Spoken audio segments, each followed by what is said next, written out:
Song is so dramatic. Good morning, everybody. Happy, today's Thursday?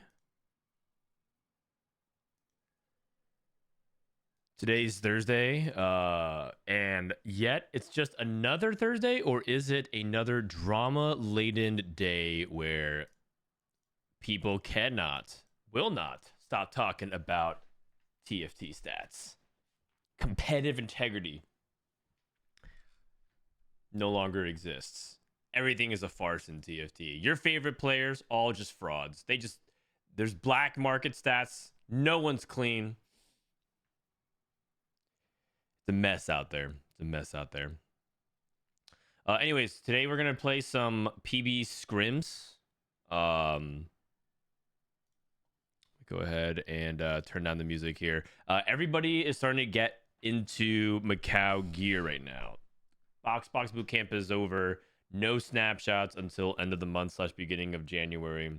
So we're gonna play some TFT scrims, and I'm in a pretty good lobby. I got Prestivant, Ego Illusions, YBY, Canbiz. This is a pretty global lobby. Midfeed tier as well. Dobbs, Disco. Pretty good mix actually. NA, Brazil, Vietnam, just a general APAC. Pretty much just missing. Oh, and EU, France. Pretty much just missing China, right? But if you guys missed it, there was some stats drama yesterday. We'll probably get into it a little bit more. I'll do like an actual like breakdown of what happened later today, probably after scrims. Get you guys caught up. Also record some of my thoughts now that I've had time to gather it. Yesterday I read it. I read only the first piece of information, but Marcel got accused of, or rather he leaked it himself, of some stats. And then I read that initially and I'm like, well, I don't know what stats they were leaking. I kind of need more information. Then after I logged off, he responded, TFT responded, and more information has come to light. So I think now I'm ready to actually say something instead of like immediate drama. All right, Mewtwo says, I saw so many in casual tier bootcamp just use the tier list S tier choice for augments even when it's not good to take. Wasn't that one of the big reasons why they took out stats? People using stats wrongly. That wasn't one of the reasons they took it out. I think the main reason they took out stats is because they just want players to enjoy TFT longer. They think because the reality is the enjoyment of the game rapidly consumes quicker with stats. Players just generally feel like they learn the meta and they solve the game too quickly with stats. And if stats are banned, things get solved less quickly, and that would end up just making TFT feel like longer and fresher for a longer period of time. My brain's still kind of warming up right now. What they don't mind about tier lists is that tier lists are opinion driven. Yesterday, for example, Robin put out an augment tier list, or was it yesterday or 2 days ago? Robin did an augment tier list. I disagreed with like a third of it. He like said this augment's S tier, and I'm like, I don't think so. And then he said this augment is trash, and I'm like, I don't think so. And I think that they want that kind of healthy conversation for the game, because what ends up happening is that conversation basically stops happening, even if it's not true. But that conversation stops happening because people say, well, LOL, the stats. So they're like, they don't want that to happen anymore, because I've talked about this pretty often, but a lot of people are just not that curious about TFT anymore when it comes to stuff like stats. And it's just augment stats in particular. It's not even like we don't have unit stats and item stats and things like that. Oh. I'll open up Pit Fighter, I guess. Edge of Night. Is it a hungry crab game?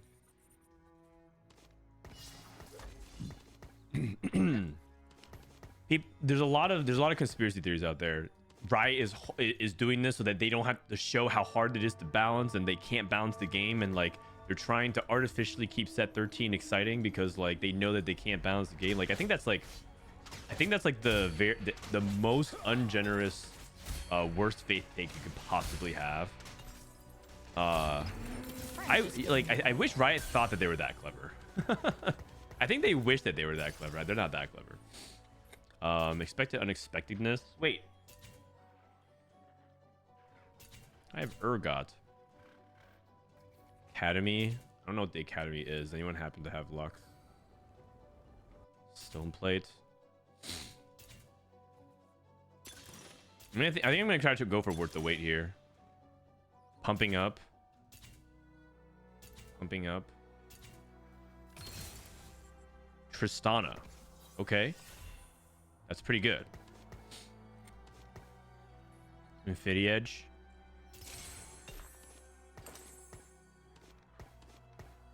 Do I have a sniper? Or, sorry, do I have a watcher I can level and play? I do not.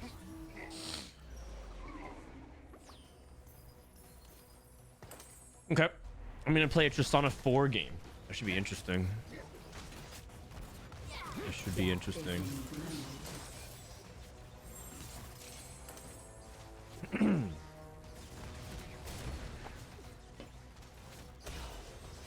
Expect the unexpected always seems super bad when I've taken it. Yeah. I've never... I mean, it's not super bad. It's just more like... It's specifically for reroll and nothing else. If you're not looking to play reroll, then you should never really take it. What matters most regarding people's enjoyment of the game is probably not seeing the same 5-6 comps within a lobby at the same time. It's insane how fast the boredom can build up in such a situation. That's never going to change. That is never going to change. The same 5-6 comps. In order for that to ever be the case, like it would have to be forced diversity. That's never gonna be, because people will always want to play the strategy that wins. People are very they're just competitive about TFT in general. That's literally never going to be the case. I need to make money.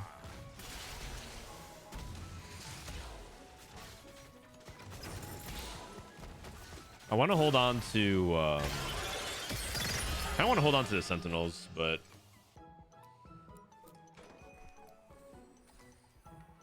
all right. Now I have Tristana 2. I didn't level because I'm gonna naturally spike at 4 anyways, because I get a 2-star 4, I get a 2-star 2 cost, and I can They joined the wrong army. And I'll naturally level. I think I go 4 emissary, right? So let me play all the emissaries. You play emissary artillery, so emissary, Corky, Garen, Mbessa. No, I mean that's 4 emissary, and then Ezreal, Corky. How does the 6 cost slot in? I don't have a watcher for frontline, so a little bit tricky. I like to compare the meta TFT situation with the NFL coaches. Collecting data to gain advantage over other teams is a significant thing and should not be viewed negatively. NFL coaches don't share their data with the competition either.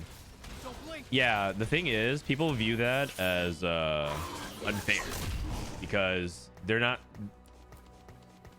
Because not every team, the equivalent would be some NFL teams have the budget and the resources to do that, and then like, but like it'd be like high school teams playing against NFL teams. Oh, Tristana with a sword.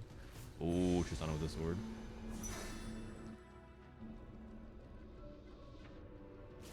It would make sense if NFL teams were playing against other NFL teams, but some players are just like average Joe TFT players, and they're like, the barrier of entry is so high because you're gating me, the university student who only can play TFT for 4 hours a day at most, the med school student, right? The software engineer, the dad, the full-time dad. What about me? I can't play TFT and keep up. And if I can't find stats and keep up with the pros, I don't want to play the game. I'm not interested in playing the game if it requires me to invest more.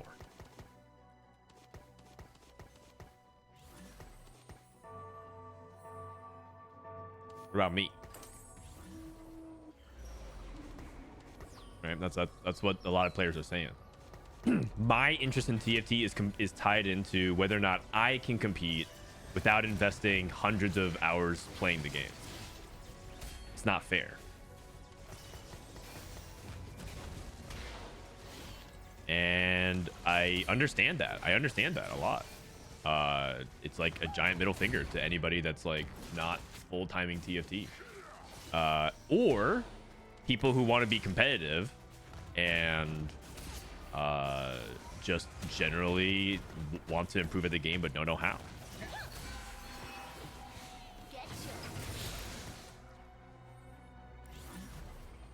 Feels like Raj is saying get bent. They joined the wrong army. Okay, should I double level here? I'll double level for... This is a better watcher.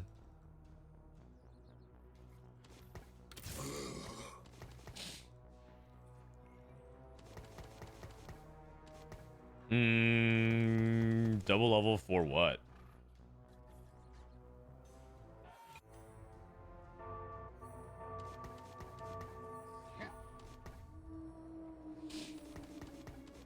Probably sell this. I'm gonna sell Nami and come back for her.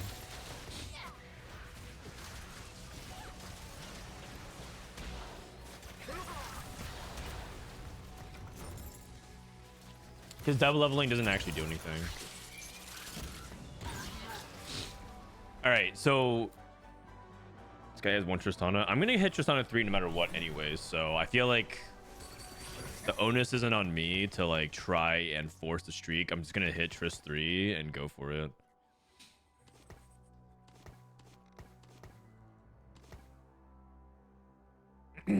I full-time dad and I agree. I used to be master time consistently, but this season without stats, I don't want to play because I feel like such a disadvantage for players who have way more time than me. And that's understandable. Basically, Riot told you, like, too bad. And that sucks. But I will say that I thought about it a little bit more.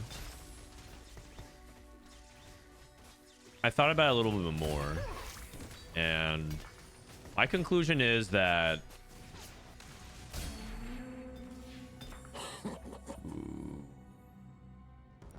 should I make 4? I just pre-level here. I think I need this unit. I thought about it a little bit more, and I actually think that stats are probably never going to come back. Probably. It wouldn't surprise me. And if that means that you never come back, I'm really sorry for like you will be missed. I'll say it. You'll be missed. Okay, do I do Sunfire or do I do Even Shroud? Probably Sunfire. I think Sunfire matters more. I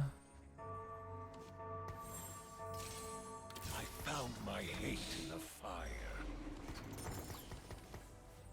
Sunfire matters more because I have Urgot for the Shred. I don't think stats are coming back because I think that it's accomplished. It already has accomplished what Riot wants. There's opinions and tier lists that are like wrong. And I know people are thinking that this Marcel and Meta TFT thing is going to be a really big deal. It's like, oh my God, Macau is completely like destroyed. The competitive integrity is completely destroyed for Macau. It's not. It's a huge deal. The players need to be banned. They probably won't be. Regardless of your opinion on it, like maybe this should be. Okay, well, this sucks because I have IE already. Sponging, Pitfighter Crown, Pitfighter. Pitfighter Trist. Nah. Unless, nah. Trifecta. This does give me Sundering.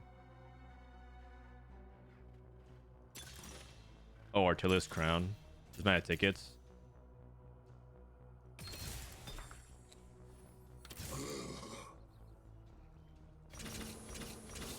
Wonderful.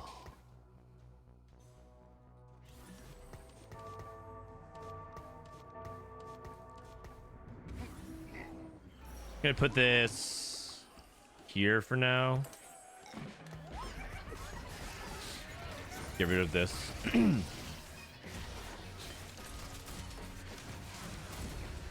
All right. Because I thought about it, right? You guys heard my stance about a week ago. I was like, I don't think anything is different from no stats. I don't think it's a good thing or a bad thing. This is what I said a week ago. I don't think it's a good or a bad thing. I don't find myself experiencing the game that differently. And I don't feel like I miss, like, at the same time, I don't feel like I miss stats. But also, I'm not like feeling like, oh my god, there's no stats. Like this game's like, you know, I said that like I didn't feel any difference.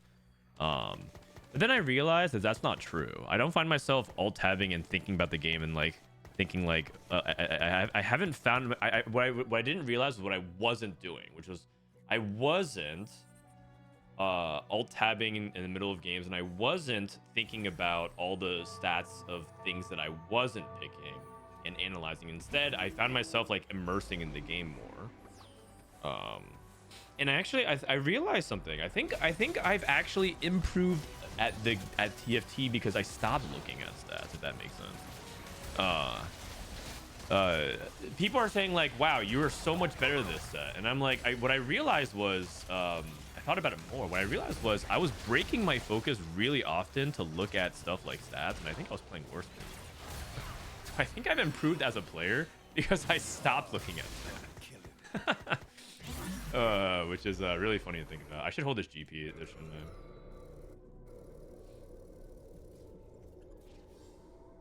I? I don't. It's obviously not true for everybody. I just take another Tristana and just rush Tristana 4. If I don't get even Shroud, I want even Shroud here. But if I don't get even Shroud, should I just take risk?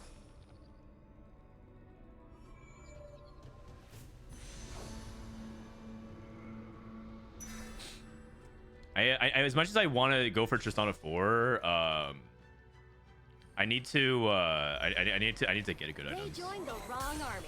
Because I'm gonna get Trist anyways in what, this is 12 and it's 27, 15 rounds from now.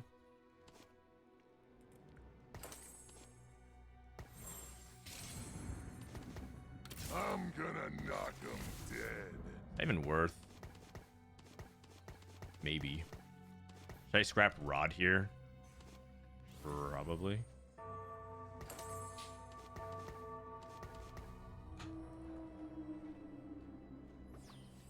Watching professional players constantly tab out their check stats before doing anything was hella lame, especially during tournaments. And also, it was the stats defenders love to say, "Where's the competitive integrity like without the stats?" Because then it feels like it's unfair because, you know, some people have stats versus not. But like, there's a very real problem. Again, in case you didn't know, at things like the World Championships, players from China could not check stats. Players from EU were not allowed to check stats, but players from NA and APAC were allowed to check stats. Now, does that mean that they did check stats? I have no idea. I have no idea. But the reality is that existed. That disparity existed. A lot of people pretend like that was not a thing, but it very much was a thing. It didn't help NA. Yeah, no comment. No comment on the result, but the Something need killing. Hey, listen. We already won 3 worlds. Like, what else do you want from us, man? You want us to win again? Come on now. Just make worlds a LAN event. It's you make it sound so easy.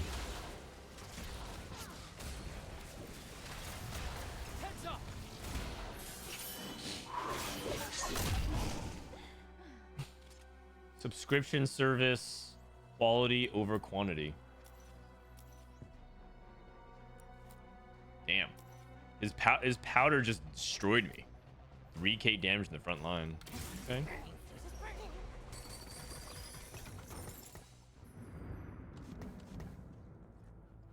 I need to find Ezreal. I need to find Ezreal here.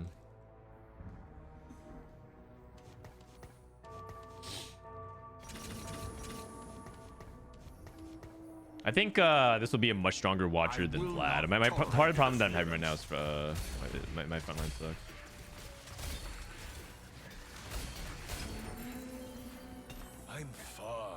done killing.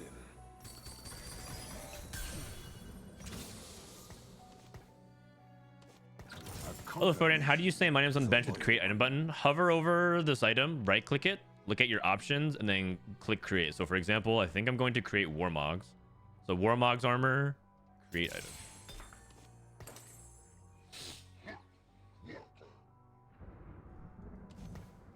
Okay.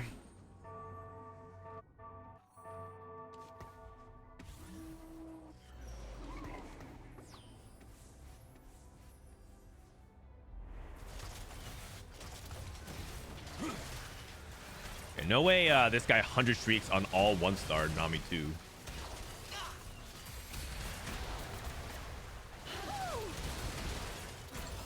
What? Oh, bronze for life.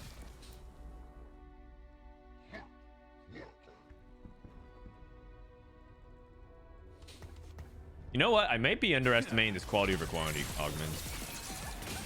Preston just lost, but I think I am sleeping on it. I've never actually taken it for real, but golden egg, lucky gloves, change of fate, gain a blue buff after starting a round with 60 gold and winning a player combat, gain a Mel and Hex Tech Gunblade.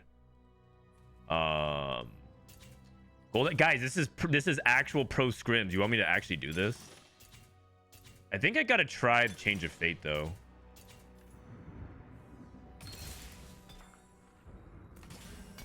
I was lucky to get into the academy. I can't let the school down. I'm gonna try to see if I can roll and hit 6 or win with this though. Excuse me.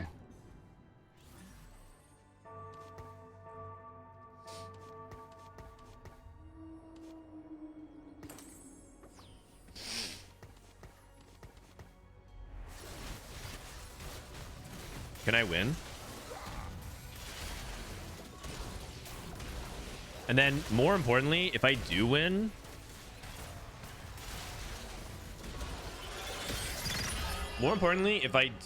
how do I squeeze Mel in?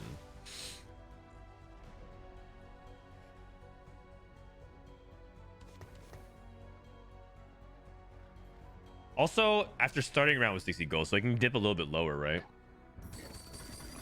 Class is in session. Hit fighter, Vi. Gonna roll for the cheaper units. Black Rose Form Swapper.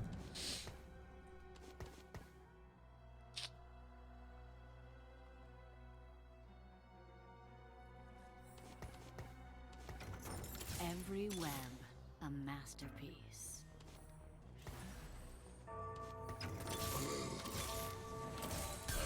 My name in their skull. This should be good enough, I think. I should take this out as well.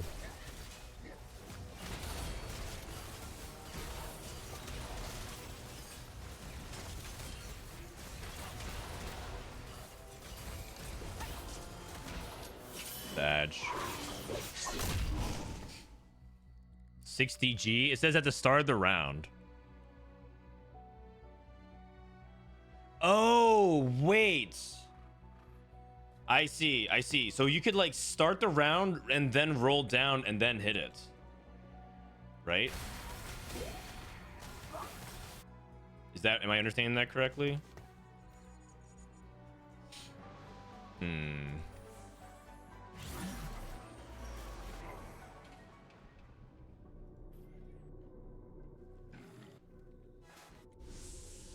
So in that case, shouldn't I level to 8 and roll down then? That might be too gambly.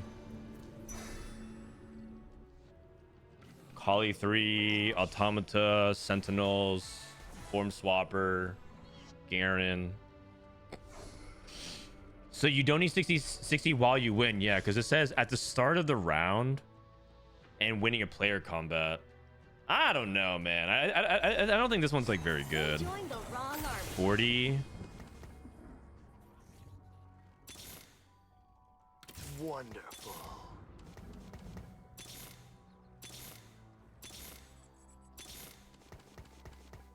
A conquered nation is a loyal one. Oh, this is not looking good, you guys. This is not looking good. I think I may have trolled the game. Oh, jeez.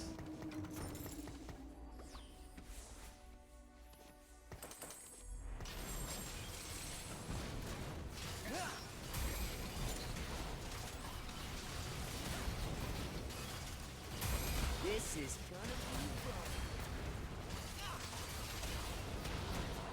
be Okay. Well, it's Jover. I don't know how to activate this. Okay, I think these augments, these 6 costs are bait. Unless you can like activate it pretty reliably, but probably not. 55% more attack damage from all sources. I mean, they buff this.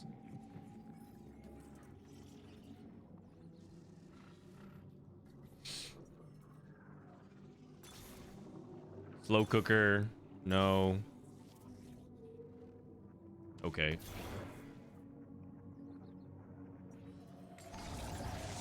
Tons of damage amp. Tons of damage amp.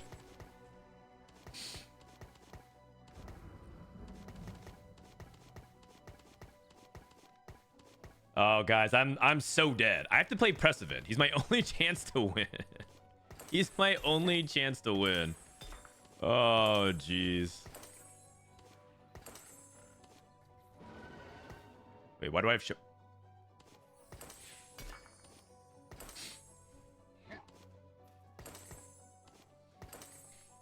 Oh my gosh.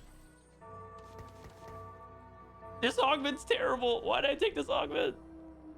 This augment is absolutely awful.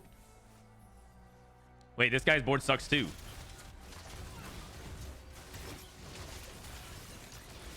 $65% damage amp.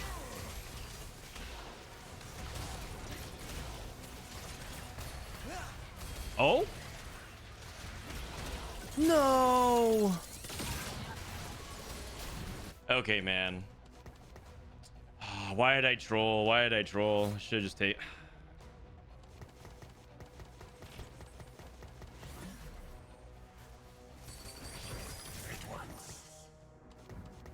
Dummies.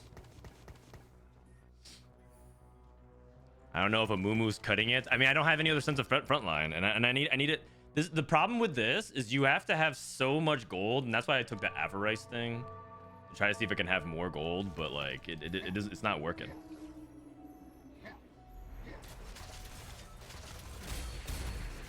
Four artillerist is fake. Okay, man. I think you're forgetting that this is you know what? Just shut the fuck up. I think you're misunderstanding that this is PBE and they buffed all these things I'm trying out. Every web. Holy serial chatting, man. My quest beckons.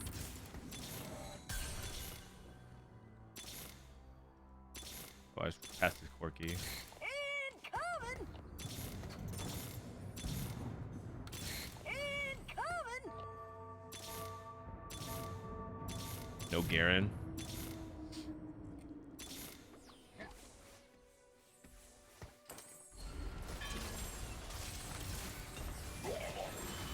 I'm dead. Guy has Malzar too.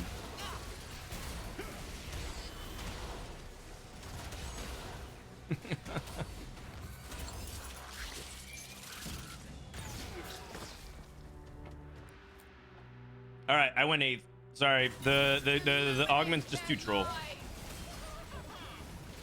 You should make it obvious, like that this is PB, like put in the title or something.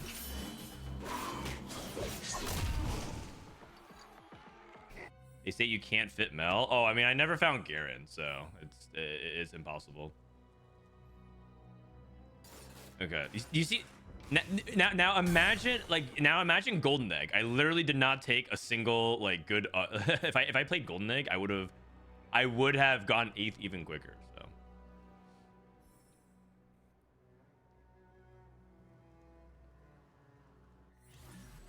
I mean, the board would have, if I could find Garen, the board would have been this, and then you cut these, and this would have just been the board on 8, which does not sound very good, but maybe.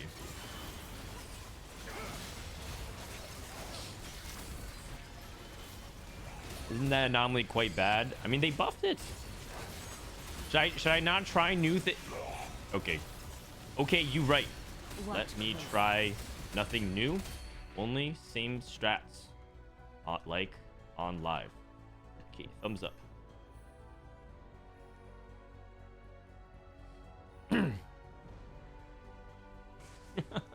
I'm trying out everything they buffed. They buffed artillerists. They buffed the anomaly. I'm trying out the new augment stuff. I thought it was reasonable to try to take. I thought with Tristana 3 I could maybe squeeze out one cheese win, but it's just not good enough.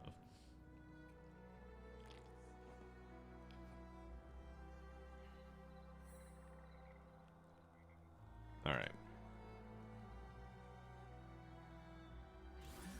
Living Forge, Artifactory, Max Cap.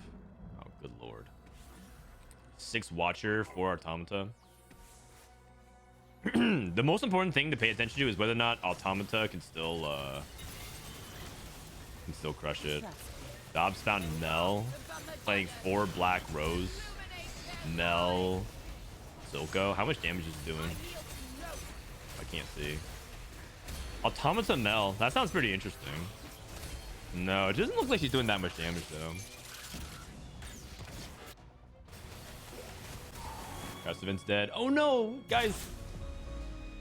We went 7-8. And they went 7-8 in this lobby. That's not good. And we were both contesting each other's emissaries. That's not good. This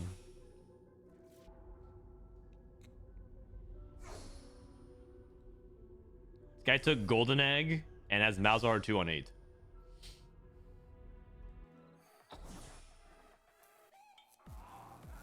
And they held hands 7-8. I know, I'm sorry. I actually kind of thought that the Tristana setup was not bad, but I forgot what I had offered on 4-2. I got blinded by the new 6 cost augment. I think if I took a real augment, I would have probably ended up like 4th or 5th. Because the longer I survive, the higher chance I have to hitting Tristana 4, right? And if I hit Tristana 4, I'm pretty sure that I could end the game.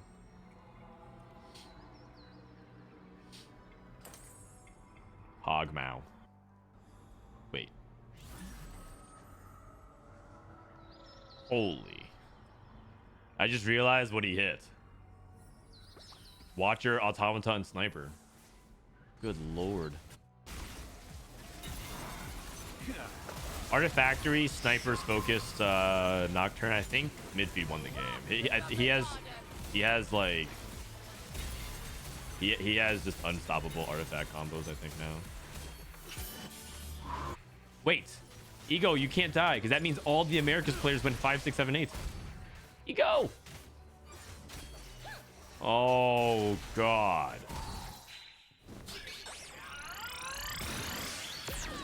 NA, BR, all the Americas went 5, 6, 7, 8.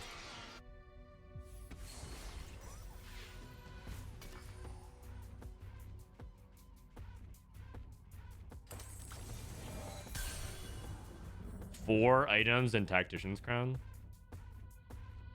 And he's playing quality over quantity.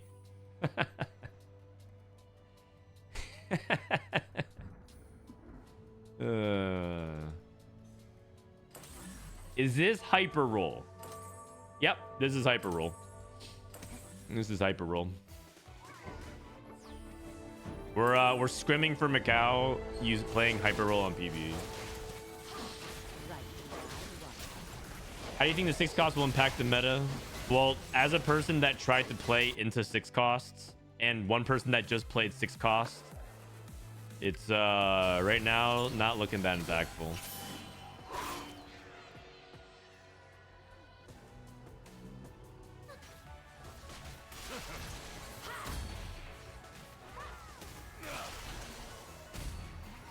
Frontline GP though. This guy cooked. Frontline GP. What's the anomaly? Invisibility.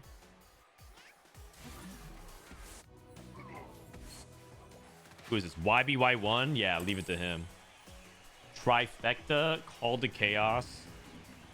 Oh, man. This guy's a genius. Frontline GP swing 3. He's just rerolling GP. My God. Okay. Wait, he cleanses he doesn't cleanse debuffs, right? Restore health and slash. Well, I mean, I don't know if he wins the game. I'm pretty sure Midfee wins the game because he has artifact cap. So it's all about who's playing for second.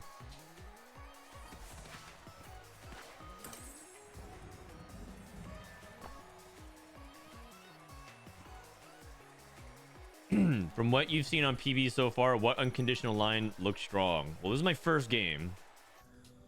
So, take this for a grain of salt, but it looks like you can just still play Black Rose. You can just play Black Rose.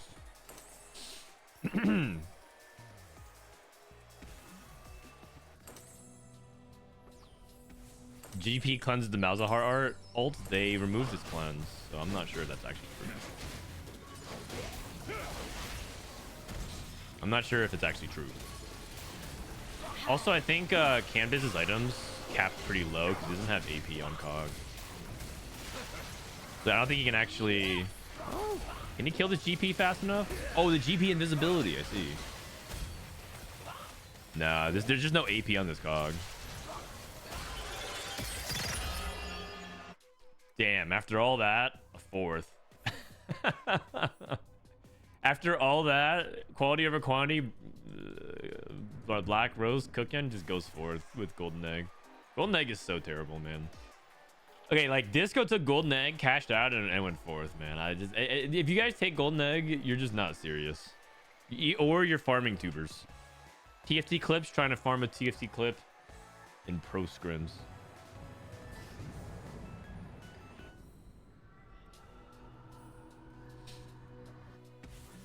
Loris.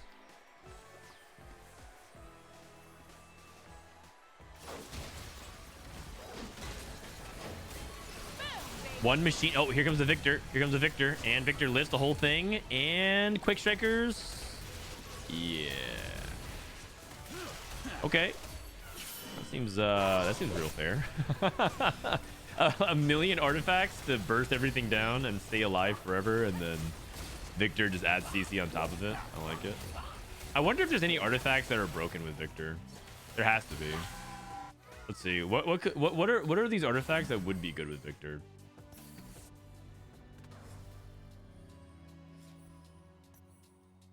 Silvermere Dawn.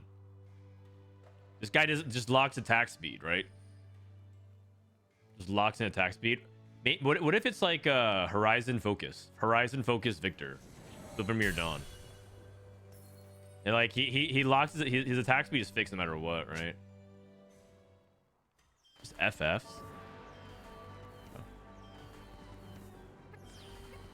Just saves time. Gold collector. Is it gold collector? Bro, worth the wait. Tristana was not very lit.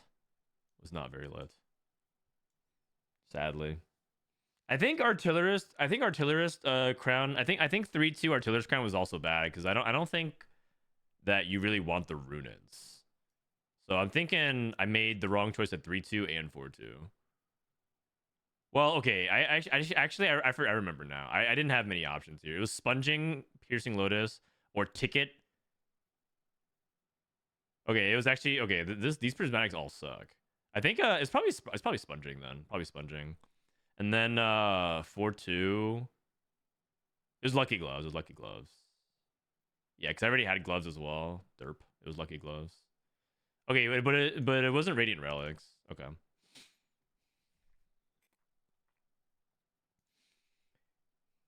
All right, be right back. Running ads while we get the new players in.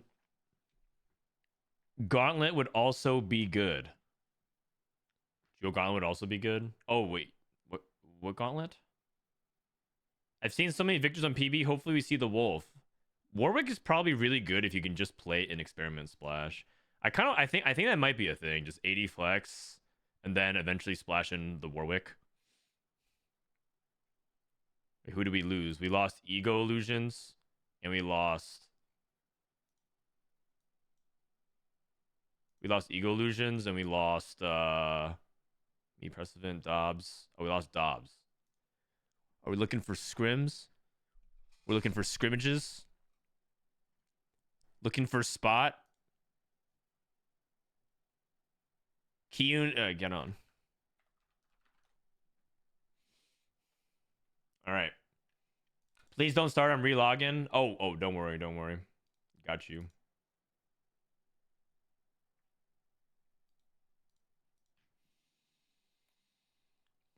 I believe Warwick is the go-to 6 cost if you have Rebel, Ambusher, or Pit Emblem. I can see that. Kiyun coming, I think.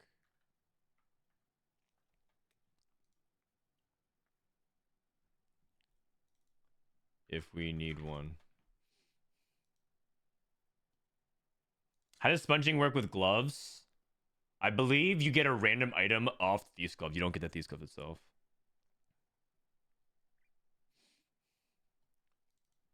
Oh, never mind. I think someone took it.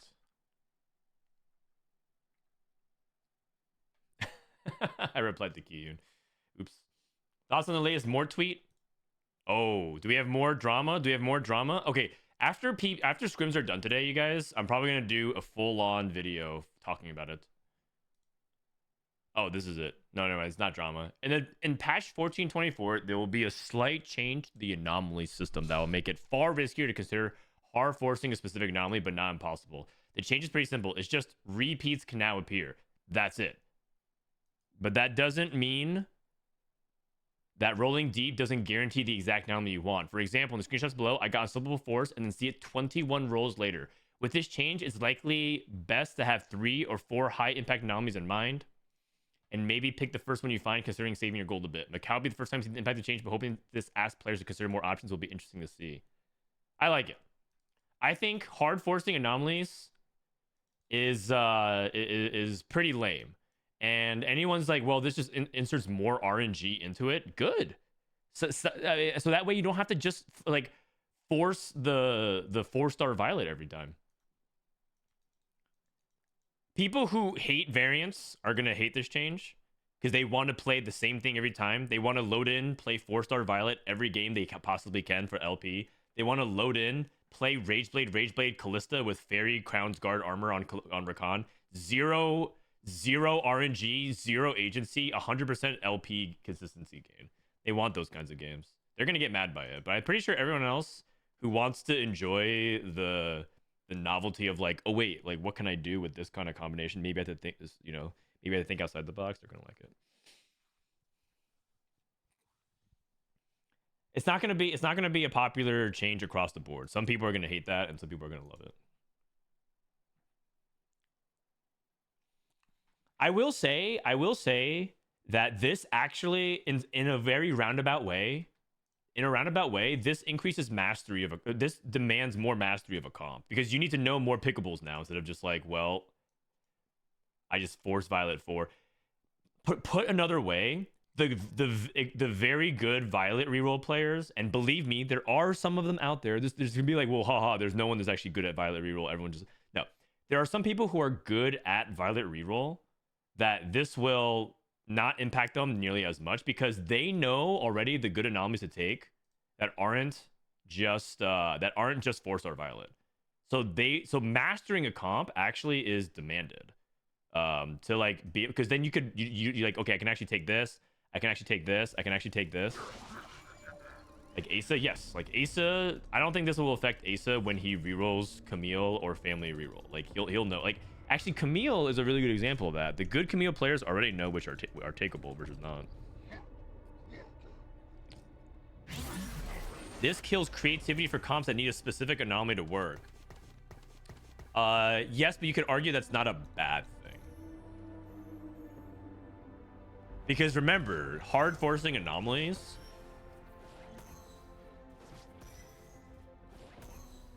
increases the amount of consistency that you'll see the same thing every single game, because people can hard force it. Invisibility, One less person to deal with. Whatever the four-star ultimate hero. I forgot what it's called. Okay. I need to actually like kind of lock in, you guys. I can't go 8-8 because then they're gonna kick me from Scrim. So I need to actually try very hard. Last game I kind of was playing worth the wait. It was just like and I was just waiting for the emissary, so I was on autopilot. But this game I'm gonna try and turn on the juices a little bit. Death by my hand.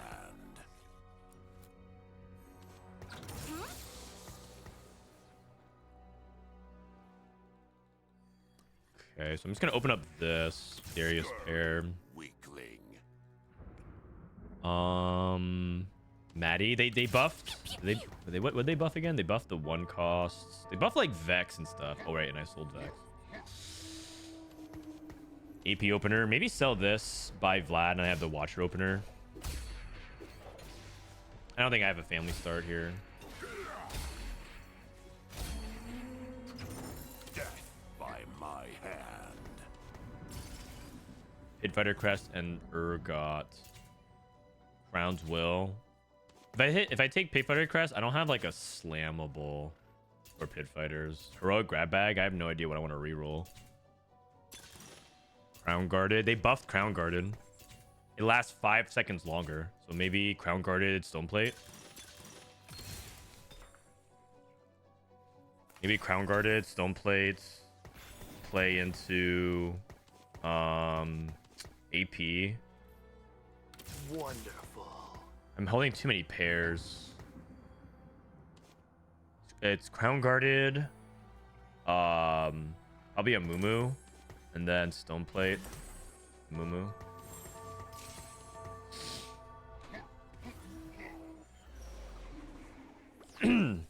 Ambusher +1.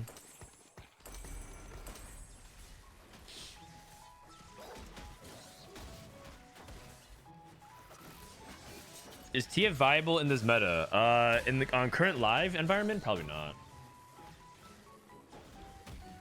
Oh wow. Okay, winning this fight would be huge. Guy's level 4. Vlad cast again?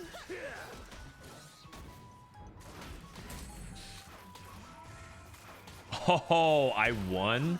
Wait, Crown Guarded might be kind of good. That is not what I expected at all.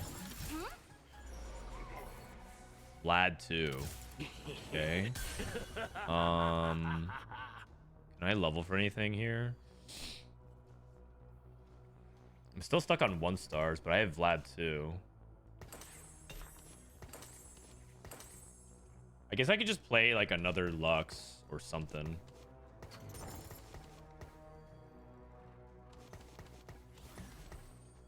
It's like 2 Luxes. Can't be that bad.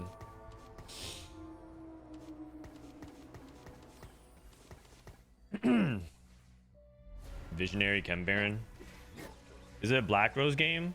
I don't know. I actually checked my academy. Nashers.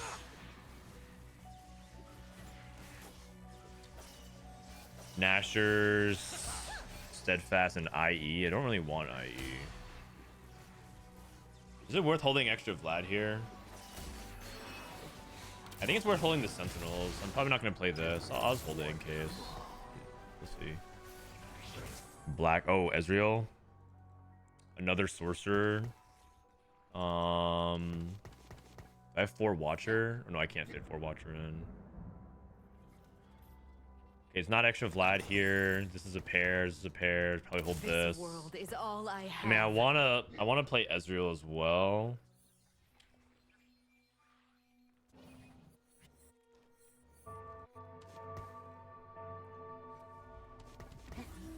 It's gonna be hard to actually hold all this. I have 4 gold. I think I could sell everything and hold Zyra, and I want to go for 4 Sork.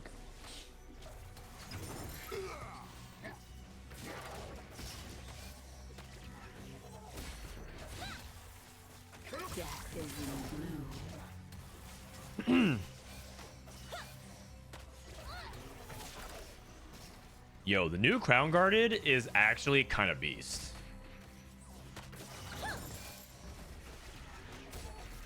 I wonder if it's really like maybe it's like crown guarded into like Swain reroll or like Swain Nami.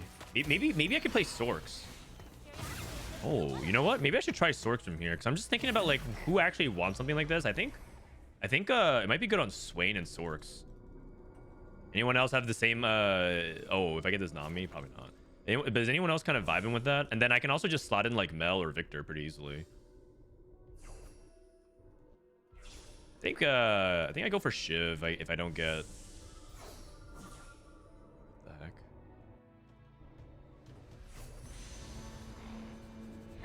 Adaptive. Maybe I just slam adaptive here. What was the change? So Crown Guarder now lasts for 5 seconds longer, which is a huge deal. Forever. Good to the last drop. That is a huge deal.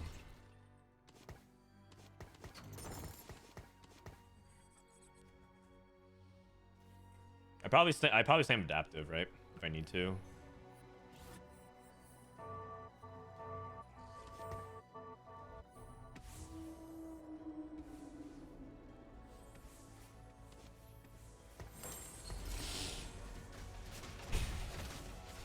Before, I used to run out at 8 seconds. But now it lasts 5 seconds longer, so I get the shield value here. And so now like it doesn't expire, so like it basically gives you way more longevity on the stuff like the shield. Before it just expired too quickly. I wonder if it could be like Vlad 3 plus Nami 3 plus Swain 3, just kind of like the old school sorcerer reroll. You reroll all the 2 and 3 costs. This world is all I have. Probably not. I can't actually hold this Vlad. In fact, I probably have to sell Morgana. Rebels, Rageblade Corki, Starry Night, probably going Nocturne.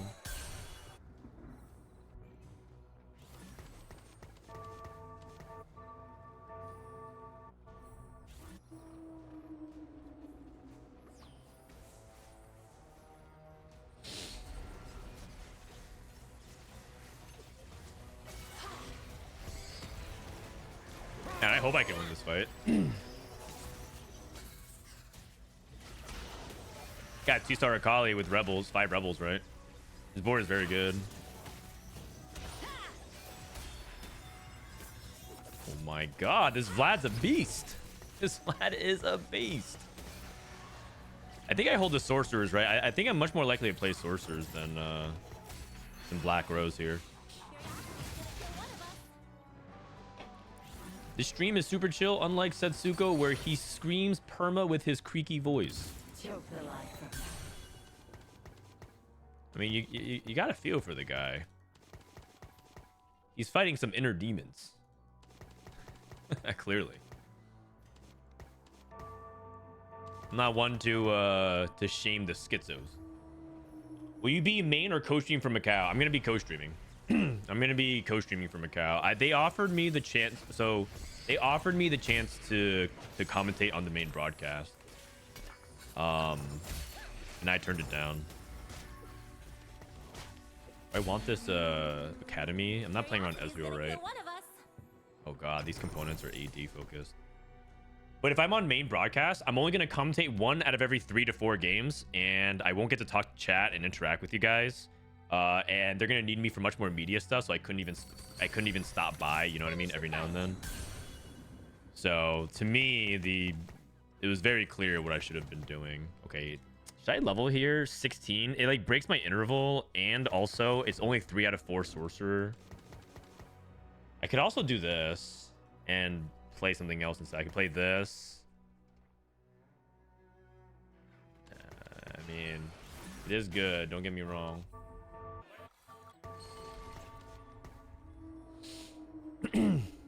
Probably belt.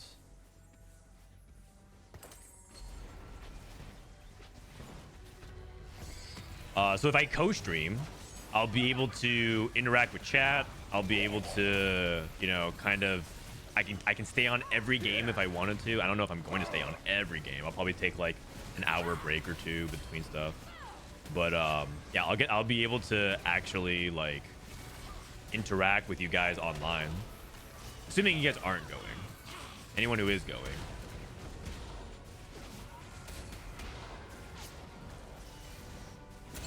No, he rolled GS. That's unfortunate.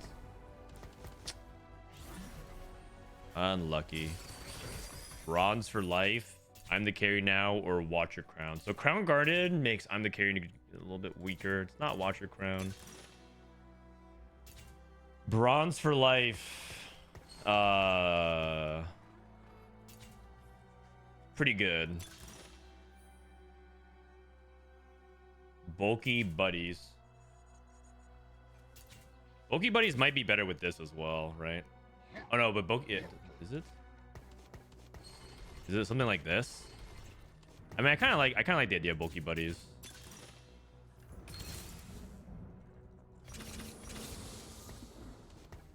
So then,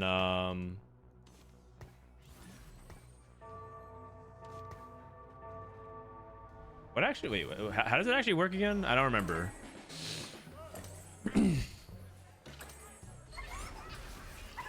So does he get the Bulky Buddies or not? Doesn't the carry have a Crown Guard?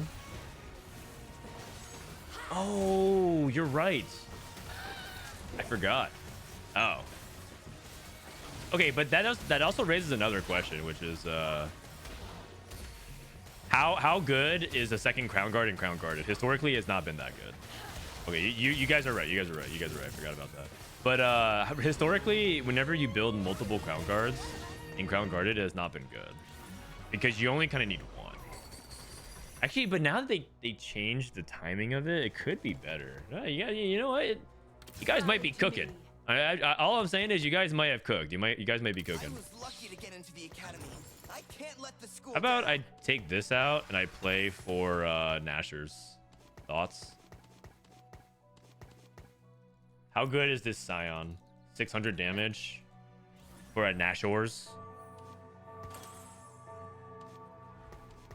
But I get to play for like the second item's like a really big deal, I think. And most importantly, I get to stop doing the Scion math, which kind of hate.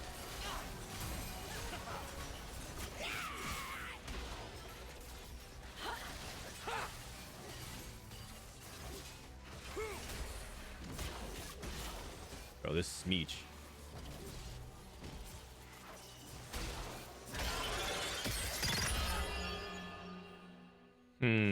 Yeah. I mean, Black Rose probably was a little bit better.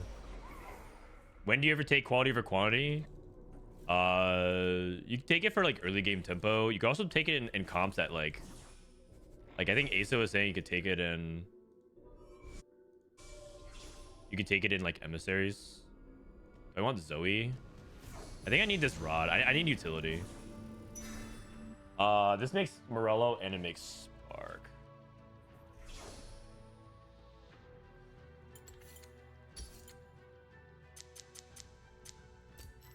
Who are the Storks? I need Swain, Nami, Zoe, LeBlanc. I think it's Spark.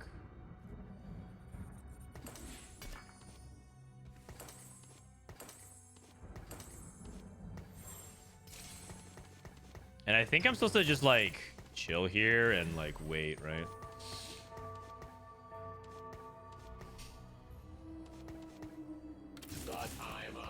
Oh, you know who actually might be really good with Crown Guarded? Oh, wait a second. They buffed Automata. Blitz might be really good.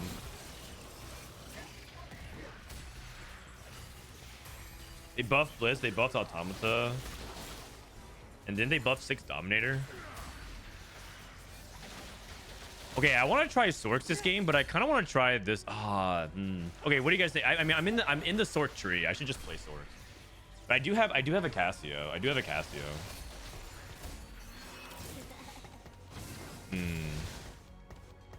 You guys want Sork reroll or do you want Blitz reroll? Every program. Okay, well this is a just this has to be better. masterpiece. This has to be better. Blitz. Resork.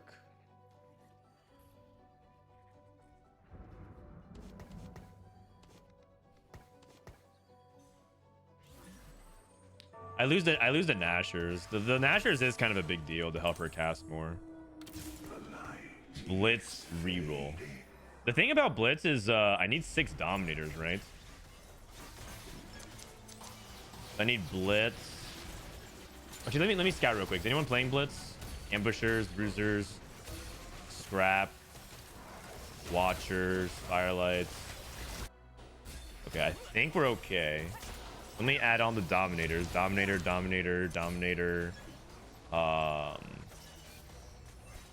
Mundo, Mord.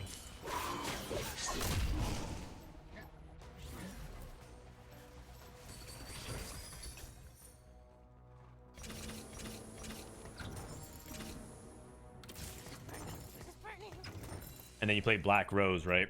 Like Elise, Swain, then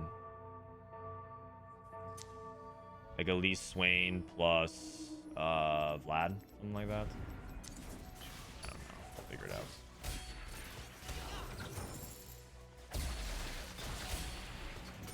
Friends just getting in the way.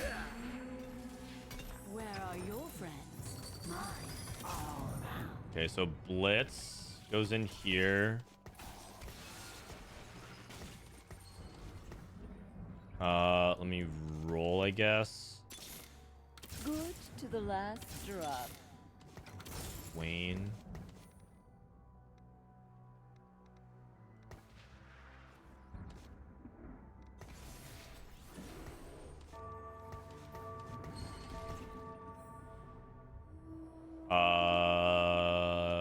Warmogs. It's probably Morello. I have no anti-heal, right? Sorry, I'm dizzy. I admit it. I'm dizzy. I'm dizzy. Oh, I took out Watcher.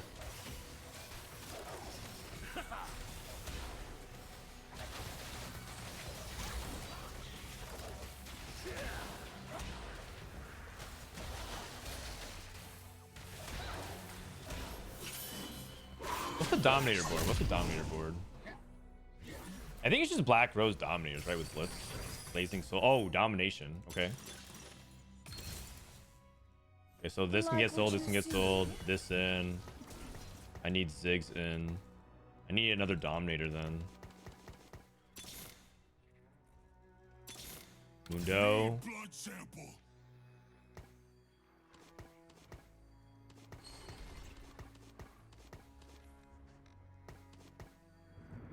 Good to the last drop.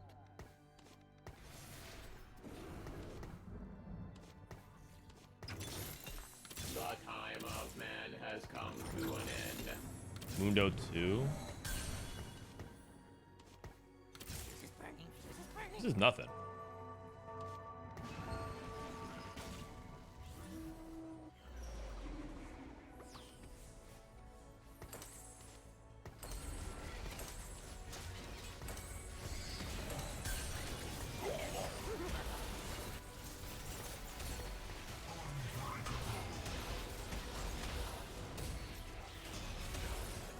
Twitch 2 with Gold Collector and the Rats.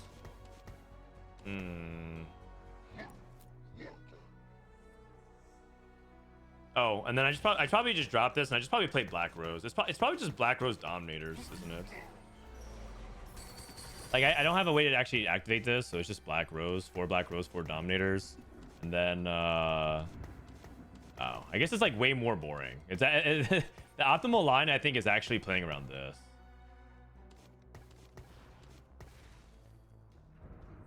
So I think it's supposed to just level to 8. I'm just gonna level to 8 a little bit slower and then just play for this, I guess. It's not actually a blitz. It's not actually a blitz game, sadly. Sorry guys. Also, I should have removed out this the Vlad.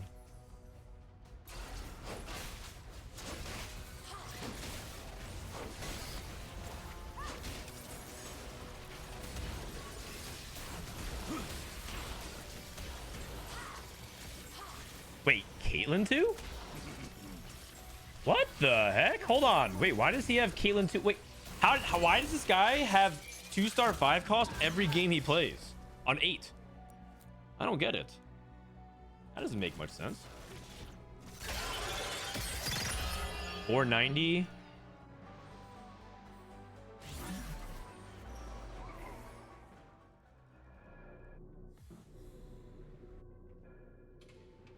The LeBlanc with a tier. Looks pretty good for me. All right, so level LeBlanc in. It's LeBlanc plus 4 Dominator, and then look for Silco over Ziggs, and then just like roll for this board. Yeah, a little boring, but I think the setup here has to be this. I don't think it could be vertical Dominators because I don't have Mordekaiser. I don't have vertical Mordekaiser.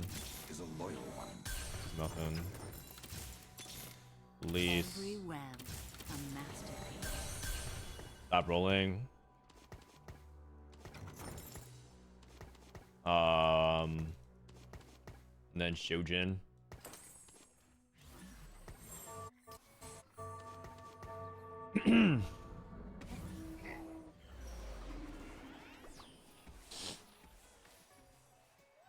Does Sign affect bulky buddies? No, it does not. In fact, he doesn't get bulky buddies unless you attach him to a 3rd unit.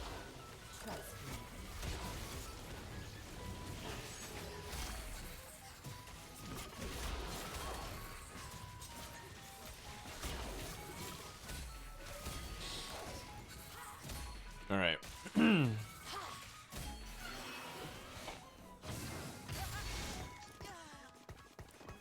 All right, let's look at some of these anomalies. Campus went 8th with 500 cash out, but he couldn't cash it out in time. Constantly deal 100% ability power in a 3 hex line and burn enemies. And he's a Dominator. Sounds funny, but when damaged, no. They nerfed this. Slow cooker.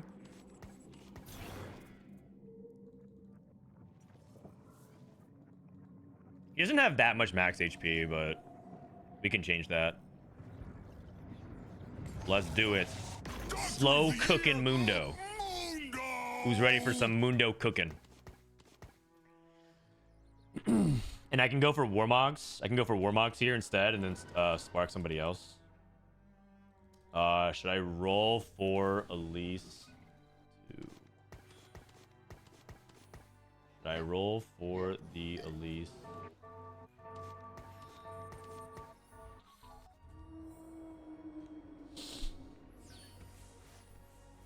Is Spark even a good item? I mean, it is. If you're talking about, like, is it good on Mundo? What Probably better to, like, have Shred elsewhere and then Warmogs him. My God. Slow cooker. I think I really like this anomaly. It's like one of my faves. I like some of these like inevitability.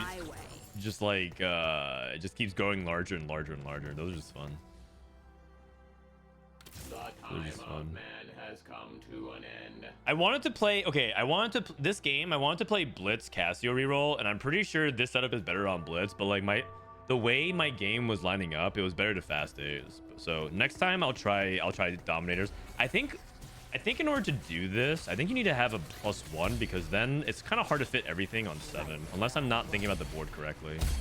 But there probably is like, oh, I should have put Slow Cooker on the Blitz.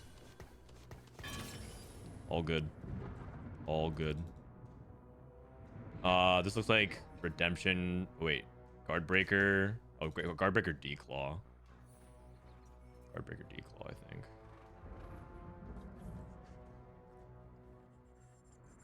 Or Adaptive.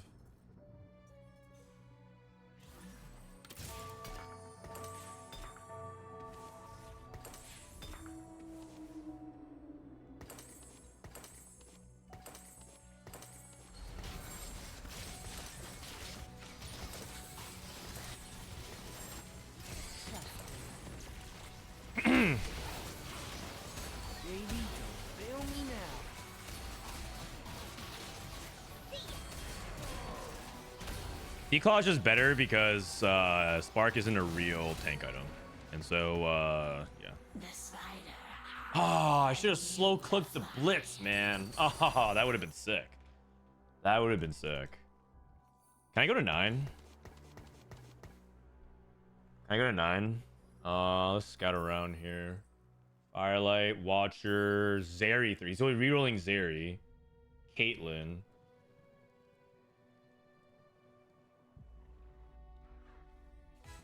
Actually, there's so much AD in the lobby. There's so much AD in the lobby. It's entirely possible it was not Declaw. I think maybe that's just my prior meta logic. This is AP is good here, or Declaw is good here. Declaw is good here, bad here, bad here, bad here. Pretty good against Akali, and yeah.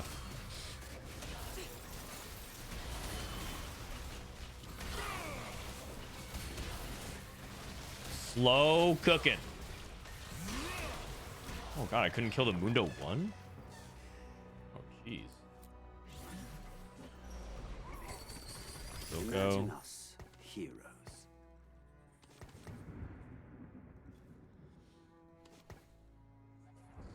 I still actually could go 6 Dominator from here. Wonderful. The time of man has come to an end.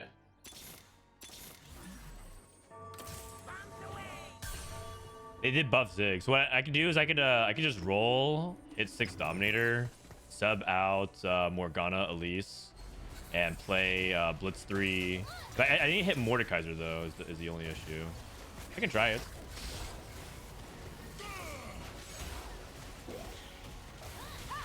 Okay, but I'm subbing out 5 Black Rose, which is like kind of crazy. But if I find Mordekaiser, I think it's worth. Oh, and then I transition Crown Guarded to Mordekaiser? That's kind of woke. All right, wait, no, we're back in it. We're back in it. We're back in it. We're back in it, I think we are back in it. I'm down for Shiv. So that way I'm less dependent on the Spark. I'm down for Shiv. Nashor's is also really good as well. But I have no remover. Has anyone played Camille on PBE? Yeah, Boy's playing it right now. He's doing pretty well.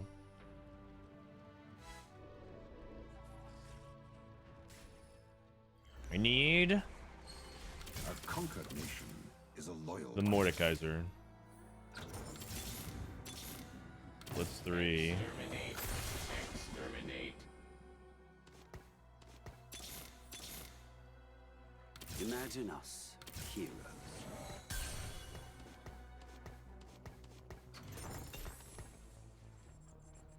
I will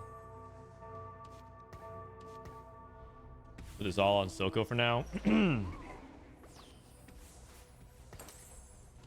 Let the monster out.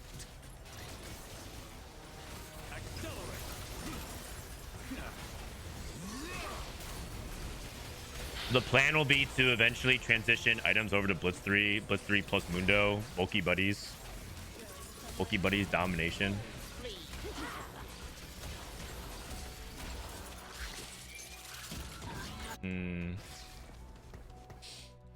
I need to find, if I find Mordekaiser, I can transition. How do I keep having Swain in my show? Didn't do anything. Mundo. Looking for Cassio 3. Sag. I might be dead. I might be dead.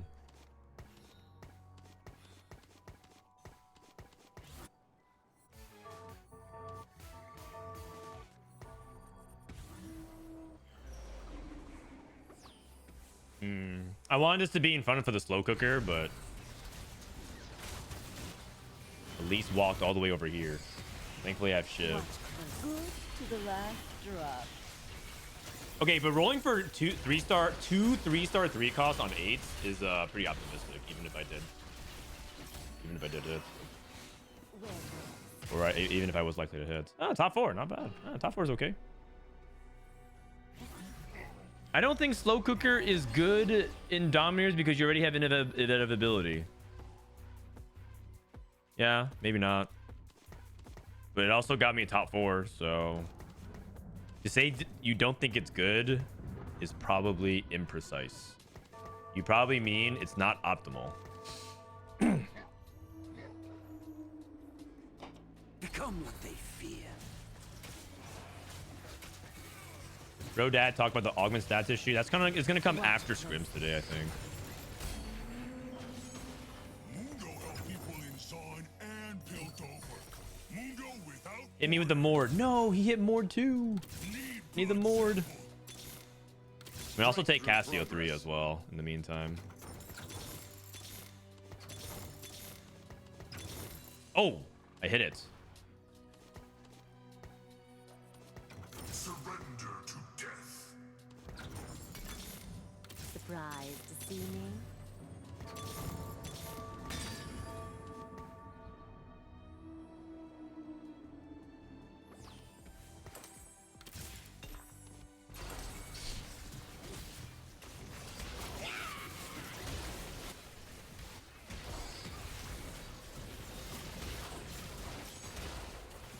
Uh-oh. Oh no, the Camille. Stop it, Camille.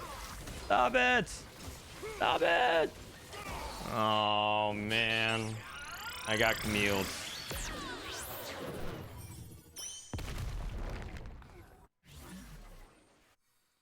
Remember when I want to pull up something. I want to pull up something real quick. Hold on, it's time to do a fun segment called Reading with Frodan.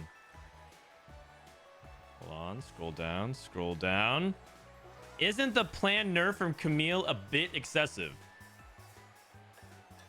While I have to admit, Ambusher Camille is very strong, and with the right artifact, she became game-breakingly overpowered. Her comp never felt so unbalanced that we weren't receiving so many nerfs in one patch. I even experienced multiple issues where beating a 3-star Camille at 4-2, 4-3 with unfinished level 8 comps and 1-star 4 comps, of course. This also feels as harsh as a Heimer who's been terrorizing the set since the beginning. If you think about her kind of Kog'Maw, it's kind of like Reroll is pretty solid overall, becomes disgusting a little bit.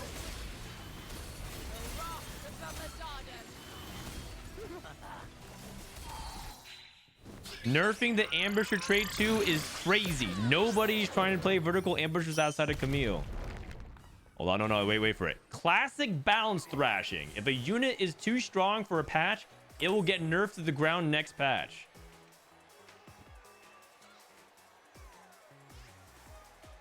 Looks like she will be completely unplayable.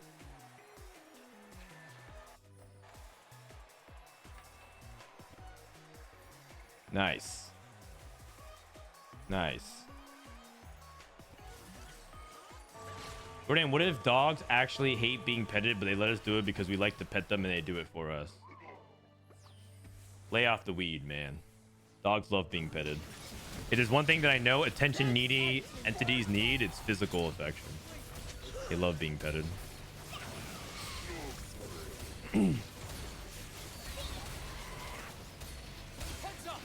This is gonna be bumpy.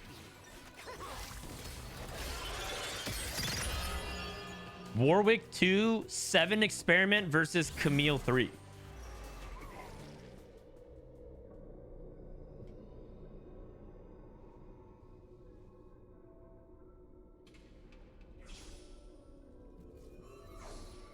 Hold on. It gets better. It gets better. It gets better. Hold on. I remember reading a comment that broke my brain. This is a TFT balancing team / Mort Classic. A champion is problematic Camille. Instead of nerfing part of the numbers on the ability trait, they do it all at once and go overboard to the point where it goes from an S+ tier comp to a C tier comp. The balance team seems to have so little to no concept of compound changes that I genuinely think they do it on purpose to artificially shift the meta and keep the set fresh. There's no way 13 sets in, the amount of times they've done compounding changes like this, they aren't aware it's just too much. This is coming from someone who is genuinely trash at playing Camille and not fond of the comp at all. Emerald 2.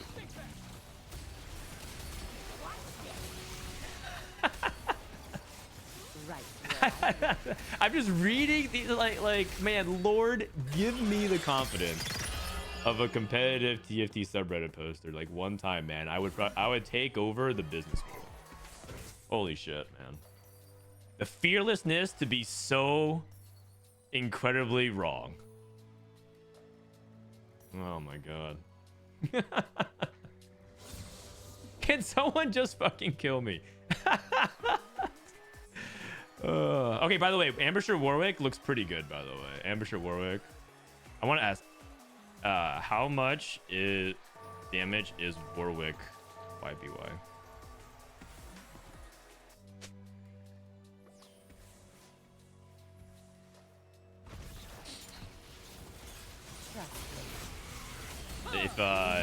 If he could tell me, I'm not sure. It's hard to understand. 1500, haha. Okay. Okay, well, I mean, it doesn't look like it's that important. But... Oh? Oh, well, he has 10 rebel. He has 10 rebel. He has 10 rebel. Okay. Well, President scammed the win with 10. Oh, he has 3 emblems. Oh, jeez. I missed that.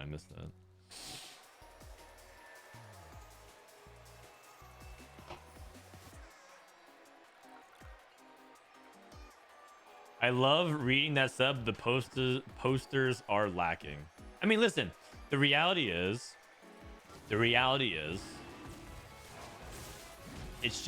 like, it's Reddit, okay? And Reddit is, people will like to think that certain social media platforms are better than others, but that's not true.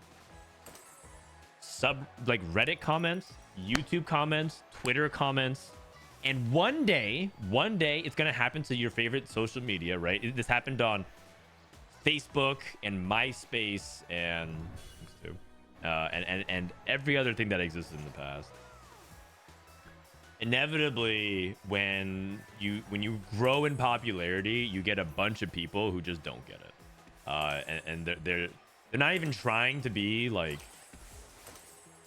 They're not even trying to be intentionally incorrect, or like it's just how it happens when things become more popular. This is what happens when the competitive TFT subreddit gets bigger. You just attract a bunch of people who have like wrong takes, who have low elo opinions, and like it's just like an inevitability. So it's not like uniquely. Let me put it another way. It's not unique. It's a non-unique problem. It's not unique to TFT. It's not unique to the TFT subreddit. It's a problem in every game. Look at League of Legends. Look at Counter-Strike, I guess. Every competitive game ever, there's a bunch of you, like Call of Duty. So, as much as we like to point at the subreddit and make fun of it, it's a problem everywhere. It's just honestly just like a online internet gamer problem. Inevitably, they go to circles where they're allowed to rage and just say nonsense. And you can't ban them. Like, you shouldn't ban them for being an idiot.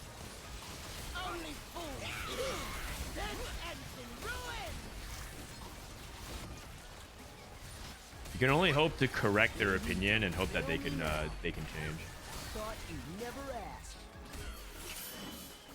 Look at politics. No, thank you. You're right, but no, thank you. Okay. So Camille's still really good. Camille is still very good. I anticipate some and that's a good thing. And also, how broken is Camille on live? Let's she got nerfed like 30% across the board, and she's still so insane. Oh my god, I am mind blown right now. Camille's still good next patch for sure, for sure. She's probably gonna be more like this, top of A tier, but maybe she still could easily be S tier next patch. That was cathartic to see 10 Rebel kick Camille's butt. I mean, 10 Rebel did get nerfed as well, I believe. He did get nerfed. All right. I think midfeed has to go. I'm gonna go ahead and start a commercial. I'll be right back. When's the patch? In like 5 days from now. 5 days from now.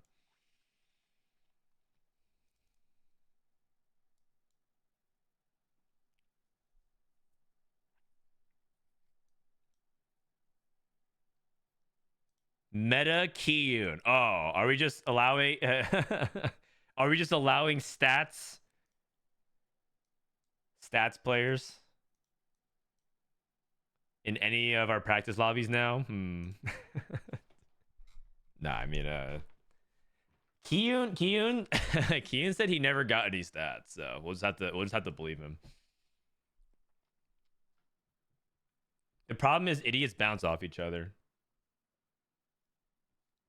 Yeah, and you know what's also interesting is that I want to say one thing.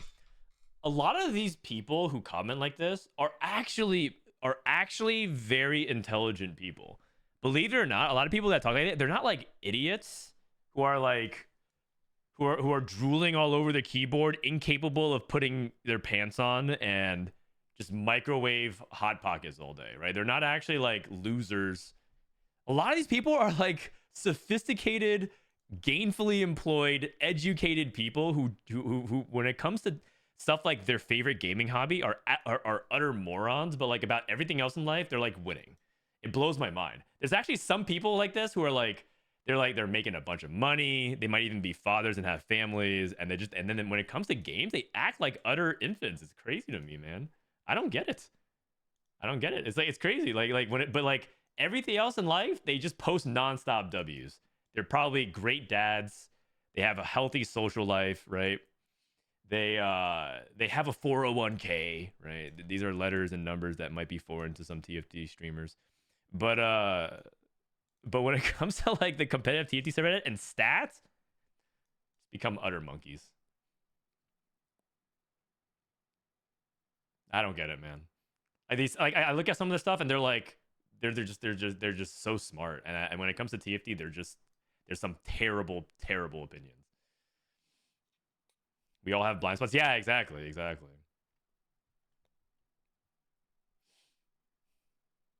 What up, Bramblin? Insinuating Hot Pockets isn't sophisticated and is a negative thing. Goodbye, Hot Pockets sponsorship. No, man, I love Hot Pockets. Actually, I haven't had a Hot Pocket since college, but I used to live on Hot Pockets and Pop Tarts. Pop Tarts in the morning, Hot Pockets at night. That was my diet in college. I went to Costco and bought the jumbo pack of everything. I had Pop Tarts for a Mormon family.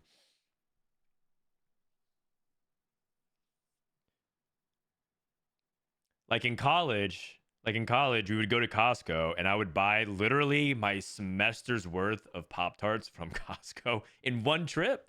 I could feed an entire Mormon family with it, but it was all for me. And then at nighttime, if I was feeling pretty rambunctious, I would heat up Hot Pockets and some Pop Tarts because there were so many flavors.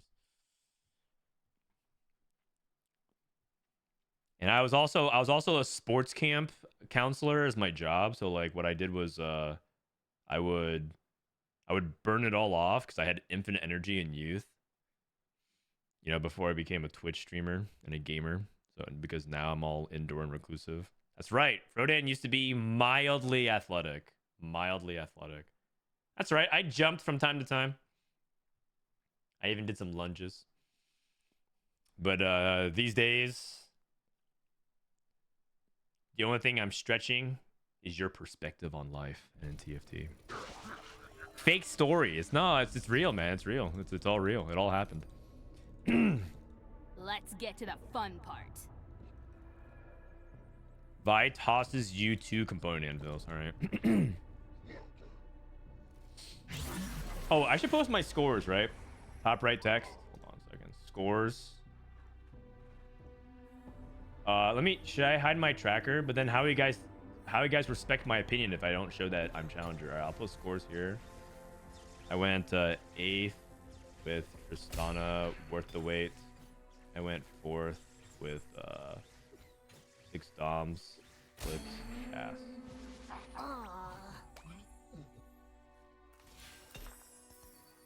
Oh, another blood. Should I try Blitzcrank again? We'll see. Okay, an actual true blitz game, like 4 automata blitz. 4 automata blitz doms, right? Like 4 doms. Maybe it's just 6 Dominators, 4 Automata. And you get on 9. So what would be Bis Blitz? What is Bis Clank? Bis Crank? Anyone know? Crown Guard. Yeah, okay, nice. Good joke. What's my academy in this game? IE Spark. Oh, it's a Camille game. Oh, guys, I have 1 Camille. It's a Camille game. Who's ready? I'm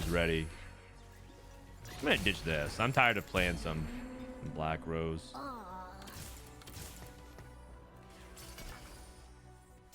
Fractured crystals. It's time. I'm not even gonna look at my other stuff. I'm not even gonna look at my other stuff. I'm just gonna go ahead. It's time. All right, here we go.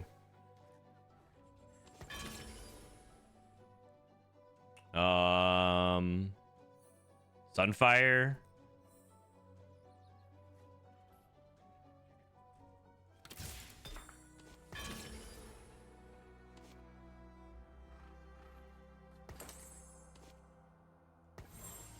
And then she's probably Rage Blade, right? So I can like actually so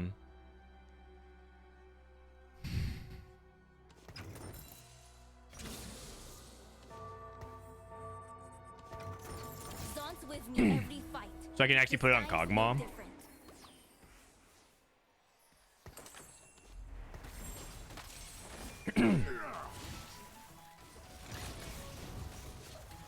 It'll be for Automata, Blitz, Kog'Maw, right? Actually, I should have put on a Mumu. What am I doing?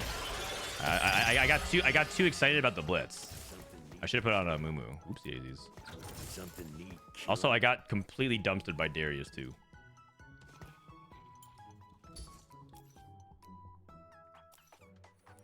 Okay, never mind.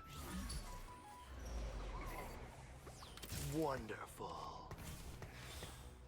My bad. That's why I have a remover. Wonderful.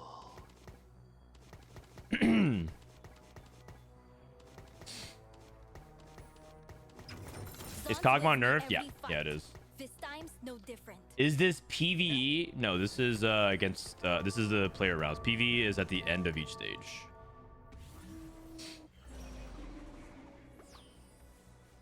PVE is in 5 rounds.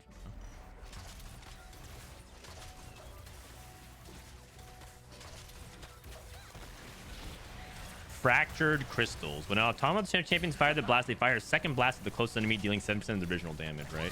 So, let me cut. Who are the Automatas? You're an Automata. You're an Automata. You're an Automata. You're an Automata. And then I just play... And then Mouse is an Automata. So I just probably play... We all belong here. Oh, it's blessed. I'm so poor. I mean, it's fine. Then I play Scar, Zeri, and then I probably can cut like Nocturne and play like 4 Watcher, like Garen +1. I mean, I'll just keep this as the core. But what's the level 7? What's the level 7?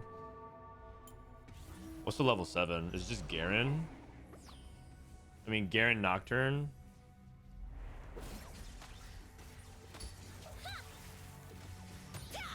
This guy's level 5, clear mind.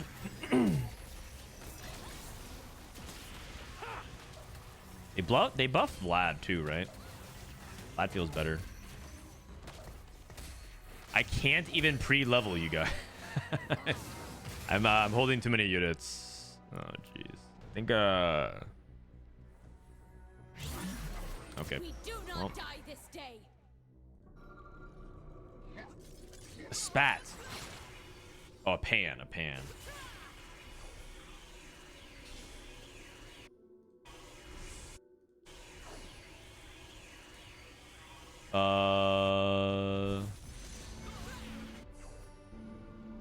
I think I take max gold here. I think I was told adaptive is really good on blitz, but I don't remember if that's actually true. Also, am I supposed to level here? If I level, I have, let's just sell all this, right? If I level and I lose, aren't I just like screwed? I guess I could sell Nocturne.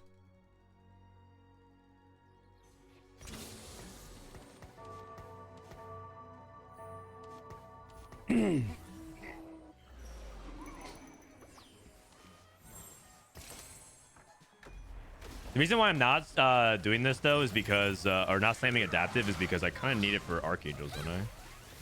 For Kog'maw. Otherwise, I use my tier up.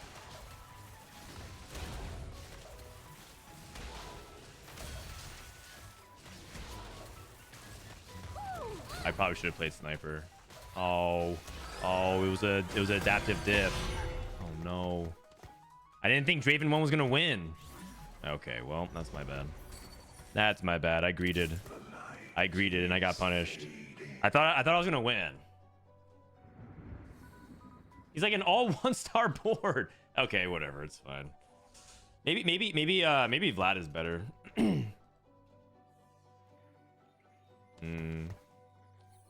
a really bad loss. It's my bad. I'm okay, but it's okay. That's what PBE is for, right? To test these ideas and theories out. Crimson Pact. Interesting.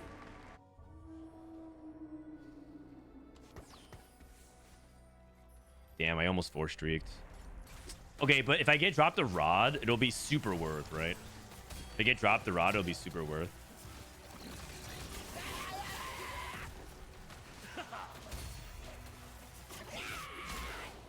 Is automata pronounced like automatic or automaton? I think it's the latter.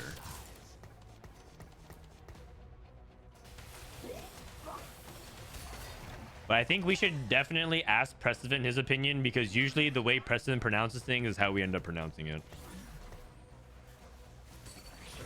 Wow. Exterminate. Exterminate. Wow. Okay.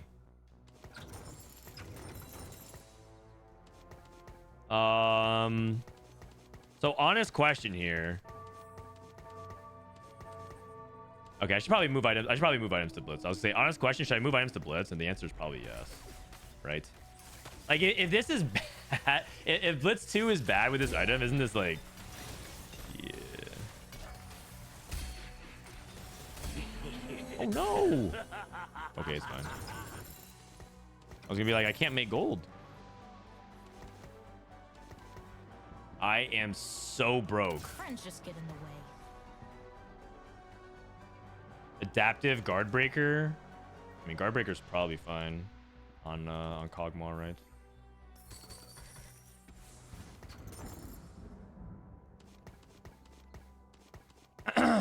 The thing is, my next unit is Vladimir and not like a Dominator. So I'm pretty sure I have to move this Rage Blade to Kog'Maw, right? And then, isn't it Guard Breaker here? I think it's Guard Breaker. I think it's Guard Breaker here.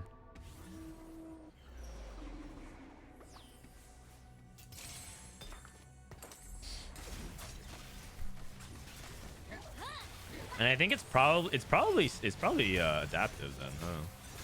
Like, thinking about it more.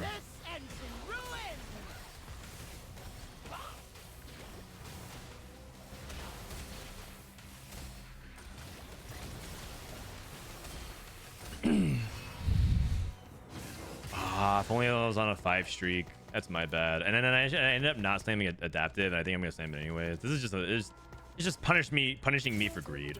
I'm just like getting reminded constantly about my greed.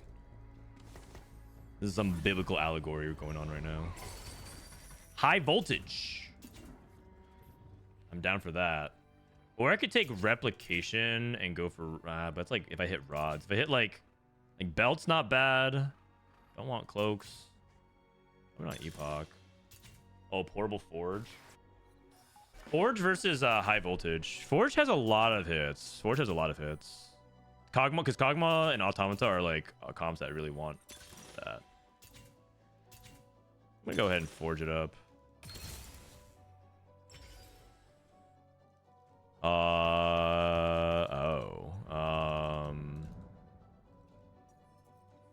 Blighting Jewel and eventually put it on Malzahar.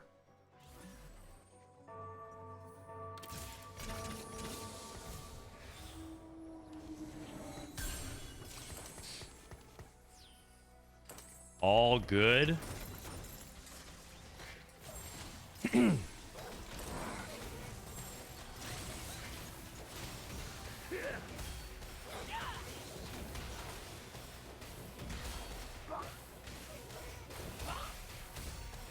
I actually have pretty good items for Malzahar, don't I? Guardbreaker, Blighting Jewel, and I just need a mana generation source. So if I go like, oh, I have adaptive. Oh, I could actually like play Malzahar. If I somehow spike early Malzahar, I could play adaptive, Blighting Jewel, Guardbreaker on him. Kog'Maw just takes leftover items, and I just play 4 Automata tempo.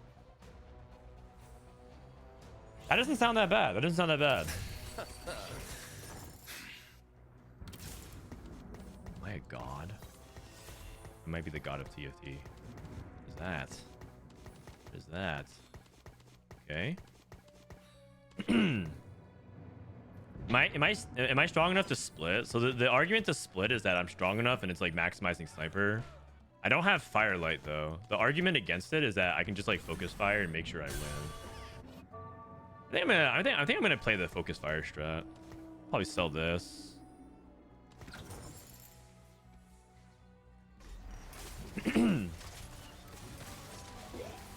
How much emissary buff is it now? 12% of his max HP instead.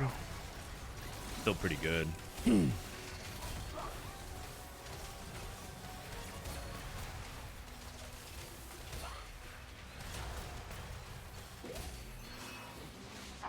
Thorn Skin Anomaly, the one that deals damage when receiving hit with Blighting is Biss. Oh, you're right. Wait a second. Maybe it's Blighting Jewel Blitzcrank 3. Blighting Jewel Blitzcrank 3 with Thorn Skin. Oh wait, but forcing anomalies is kind of hard. Yeah, okay, but then didn't they nerf this? Forcing anomalies is really, really hard.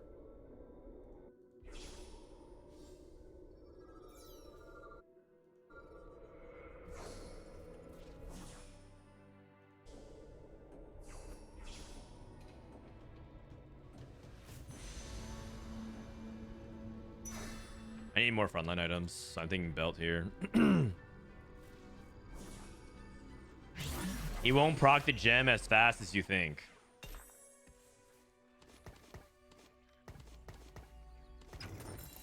And why is this Raptor guy so negative all the time? No different.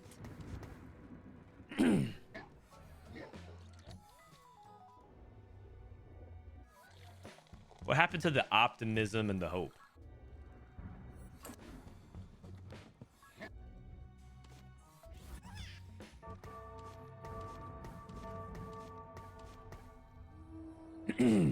You won't proc the gem as fast as you think. After surviving damage, deal 3% of the damage absorbed as magic to target. That doesn't activate Blighting Jewel? Probably doesn't, huh?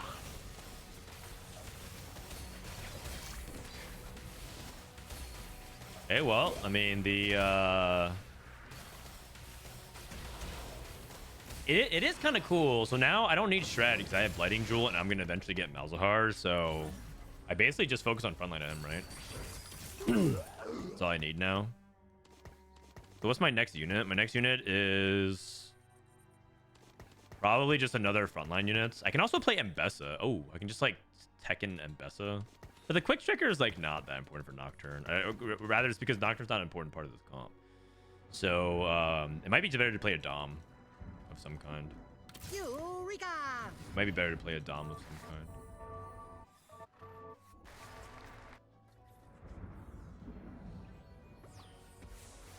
kind. Wouldn't you lose Emissary? Oh. Oh, you're right. Anyways, Raptor, I'm turning down Raptor's idea of playing Mbessa next turn. Sorry, man. Can't do it. Can you ask Meta TFT what anomaly is best for Blitz?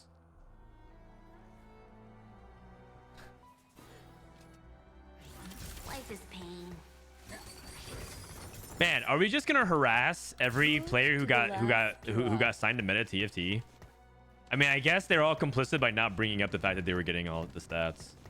Yeah, you know what? Let's all burn them to the stake. I'm out for blood. I'm out for blood. They're like, I'm innocent. I'm innocent. It's like, yeah, well, you also saw it and nothing. You guys didn't say nothing.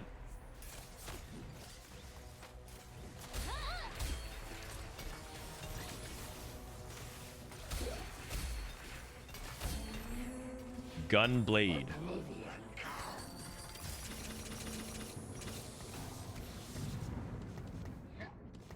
I probably roll here a little bit.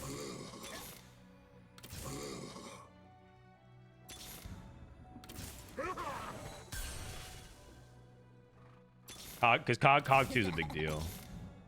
Oh, I don't think I play that. Looks like trouble. We fight for those who cannot.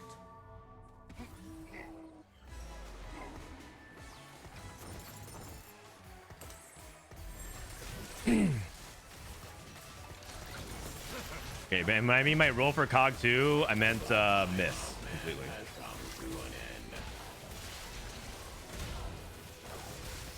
Well, that's not good. Now I lost my streak as well. And also I didn't slam Gunblade. Oh, this is the worst timeline. This is the worst timeline.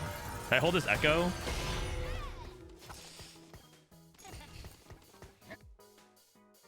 Playing 3 out of 4 Watcher. Piercing Lotus. Golden Egg. Anger issues. Okay, I don't need Piercing Lotus because I have the thing. Blinding Speed. Final Polish. Golden Egg? Guys, I'm gonna get kicked from scrims if I take Golden Egg. Blazing Soul. Oh, Blazing Soul into this is pretty good.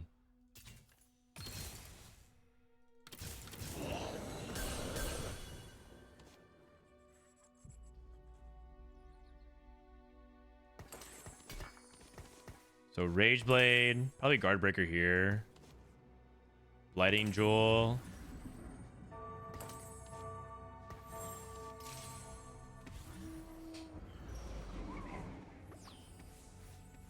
Wait, why is my Garen on the right side? Huh? Why is my Garen on this side?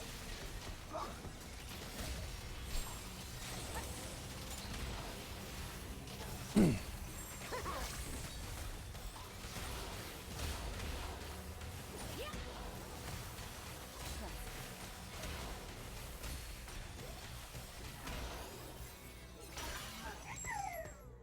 my god.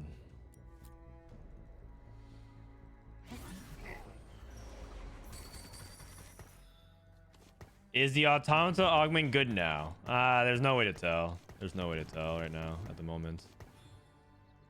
Okay, so I pushed levels. I probably go 4 Watcher, 4 Automata on 8. And I need to get to Malzahar, right? Because I feel like 3-star is gonna be kind of impractical to get. Maybe I'm wrong though.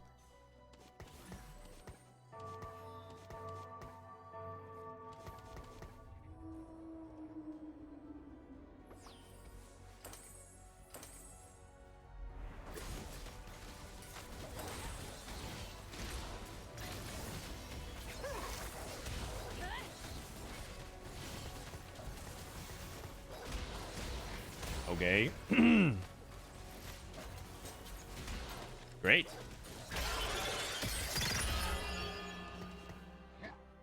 Well, that seems just lovely. Just lovely. Man, I'm getting more dogged again.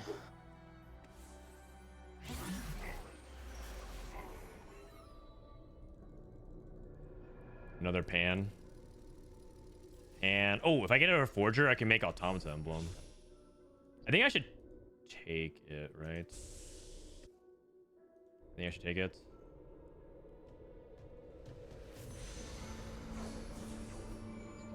I could just take GG here. I already have enough items, I think. And I can't, there's no tiers or anything on the carousel, so. Child Booth, thank you for the prime. Thank you so much. Did I just level? Because I'm under the impression that I'm supposed to play for Malzahar instead of roll for Cog 3 at this point of the game. But maybe... Because my items are so much better for that. Maybe that's not true. And there's not many 3-cost reroll anyways. Might be wrong, but we're gonna roll with it for now. Your Malz items are insane? Yeah, I think so. I really like my Malzahar items. So I think I push for the Malz, but this could be wrong. Hopefully it's not.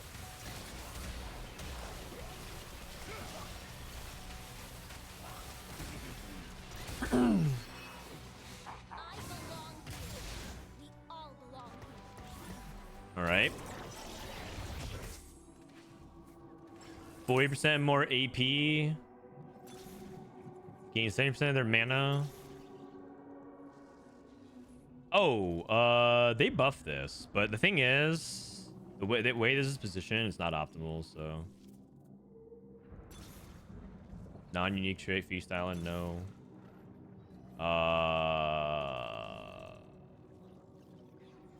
They buffed this. Damage amp.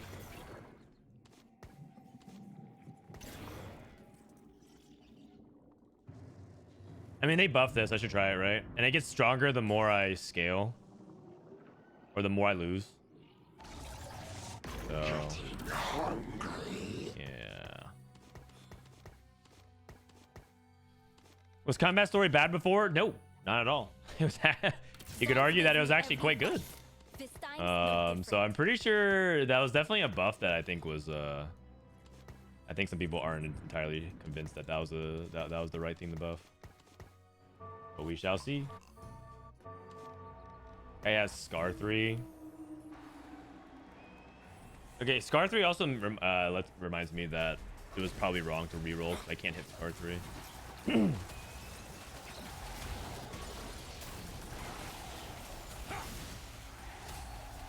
This is the cash out mechanic.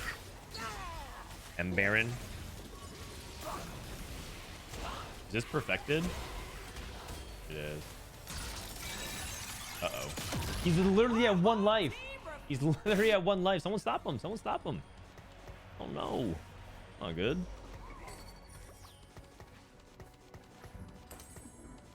I don't think it's like a fast 9 situation, you guys. So I think I have to donkey roll at 8. 1 HP, Chem Baron, 500 cash, Lad 2, 3 Pit Fighter. This guy's just Pit Fighter flex. Oh, this guy is just flex, like true flex. Team playing Sentinel, Zoe, Artifact, Violet.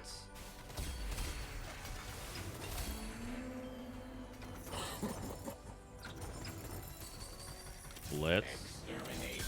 Exterminate.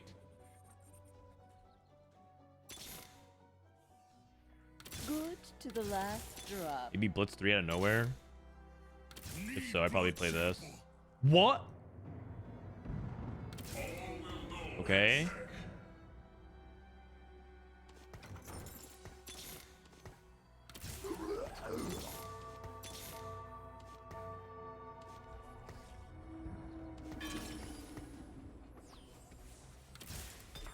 Should go on Kog'Maw then. Archangels. Sorry, I got Stunlock. I got Stunlock. Who's a watcher I can cut? Maybe the Firelight guy. I play Mundo.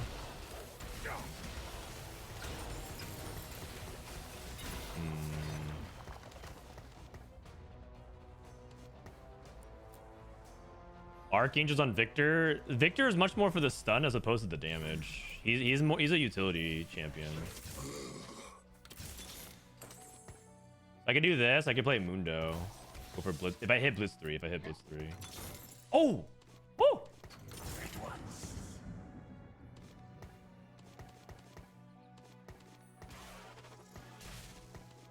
Okay. So I remove this. And I have here Kog'maw. Oh, wait. I'm out of removers. Okay, whatever. I'm out of removers. That's not good. Wait, how am I out of removers? Oh, it's because I made a mistake on stage 2 and I had to use my remover on... Oh, okay. Well, that's just punishment, I guess.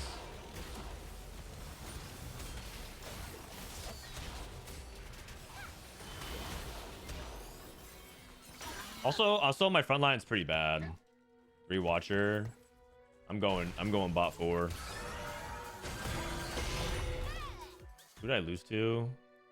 I lost to Emissary Sorcerers.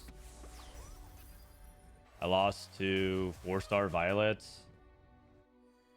Some of these boards are like super cracked.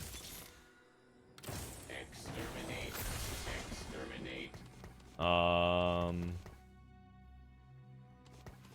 So now what do I do?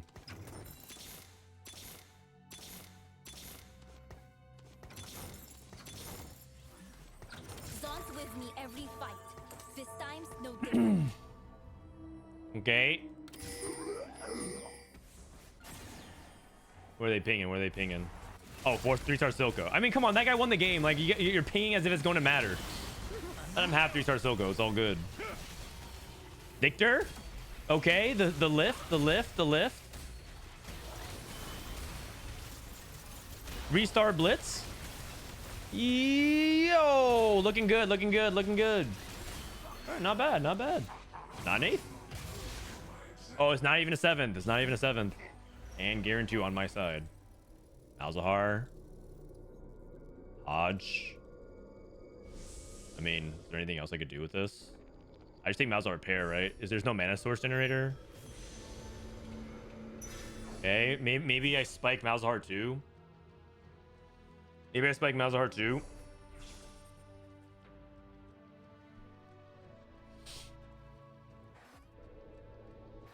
Do you feel like 6 cost is a must play if you hit? Nope. That's not the impression I have right now. Oh, Garen too. What we do is right.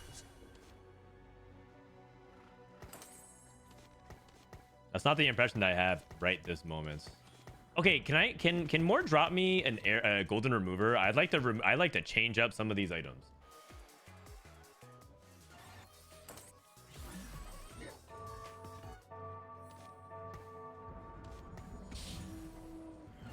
I would like to... No! I got back into... Aw. Okay, whatever.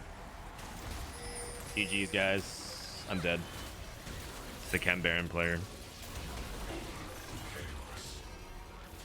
Cannot beat it. Less? Malzahar cast again?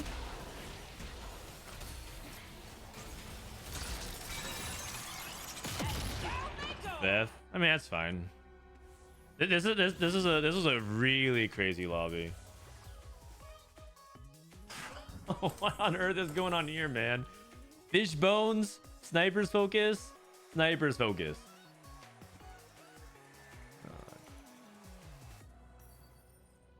Violet 4. And then this guy was immense tempo. He hit a Mel.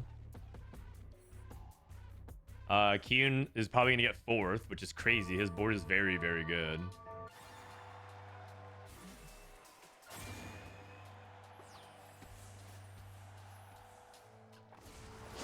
Okay, maybe Violet assassinates the Silco. Oh my god.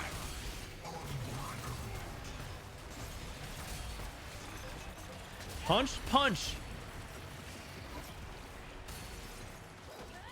Okay, I mean, I think this is winnable. I think if she focuses down something like Silco early and then punches down the Savika, I don't know. You never know.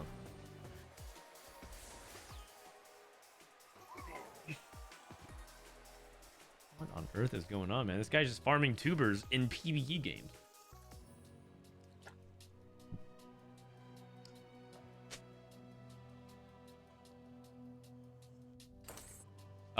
For Emissary, how much damage is Mel doing?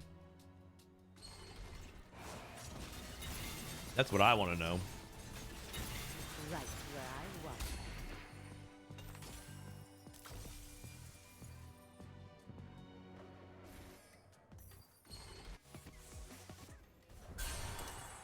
Mordekaiser 2. I mean, this guy, if he hits Soko 3, he guaranteed wins the game. But there's a possibility that YBY or something like that cheeses him for one fight. But let's watch this Mel next fight and see what she can do.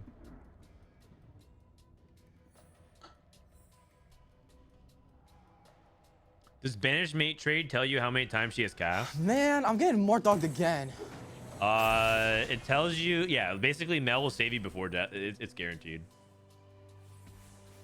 Okay. Backline Swain 3 emissaries for sure. Okay. Watch your face.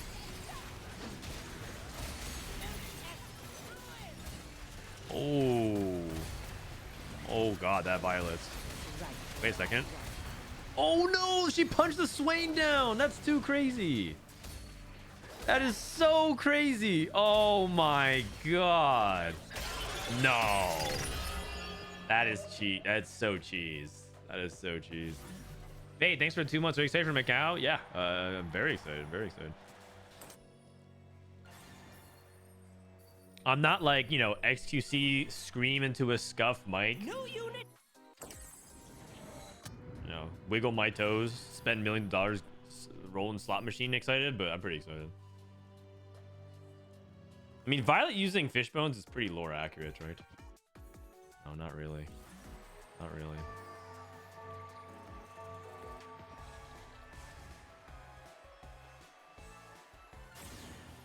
All right.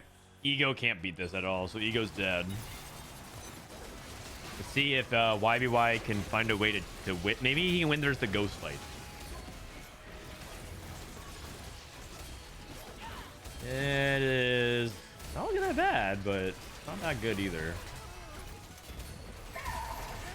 Close. Kind of close. I see the vision.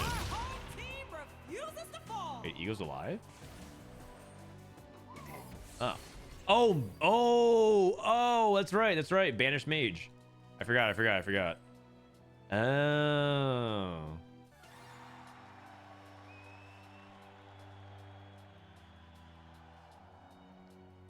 You almost cooked? Me? I didn't cook anything. I played Viktor Cog Malzahar. It was okay.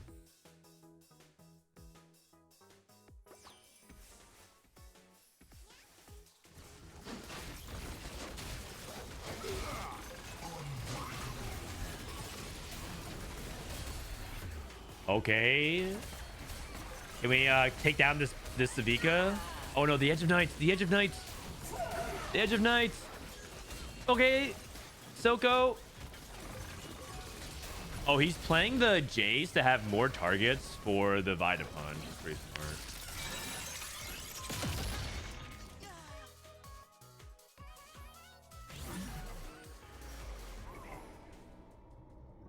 Family. Oh, family? Family? Okay. And then what can he family? He can family Viktor. That doesn't do anything. That doesn't do anything. That sounds funny. That doesn't do anything. Family Viktor. Vi. Yeah, you probably put it on Vi or Darius, one or the other, but okay, Vi 2.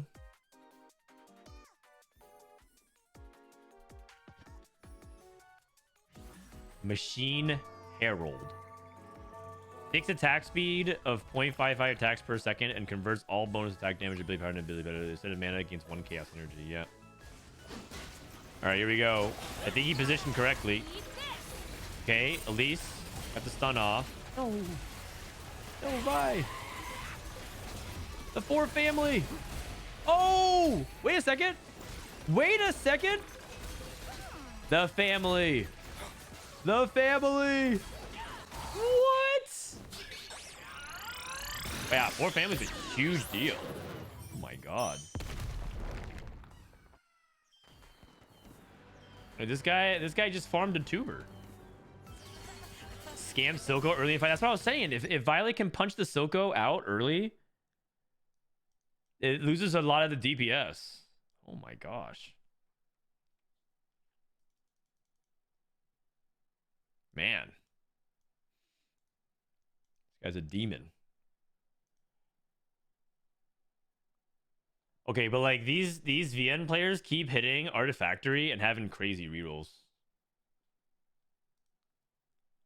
All right, I'll be right back. Running commercials. Running the commercials. BRB.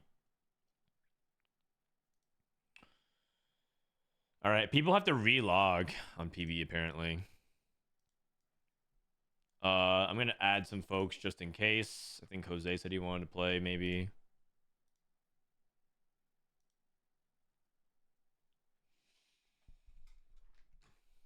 Viktor is so cool. I think Viktor is very cool.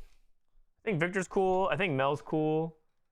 I think Mel's save you from death effect is...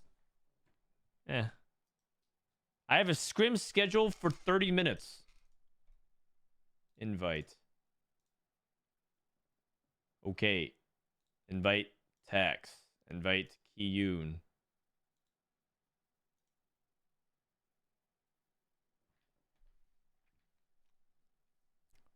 I think we need a few, right?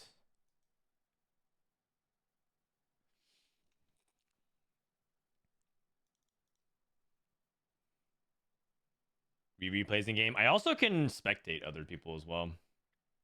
Anyone going to Macau that wants to join? Anybody going to Macau that want to join? Never mind. I changed my mind. I take break. Oh, okay. Okay. YY's going to sleep. Yeah, it makes sense. It makes sense. If scrims are over, I mean, I could just spectate. I can just spectate some games. But if scrims are over, we can go back to live.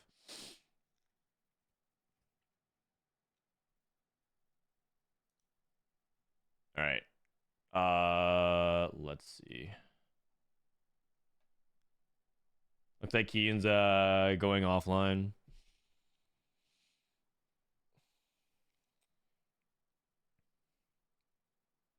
Do you guys want to spectate this game? You can spectate the other game with replay and Solus.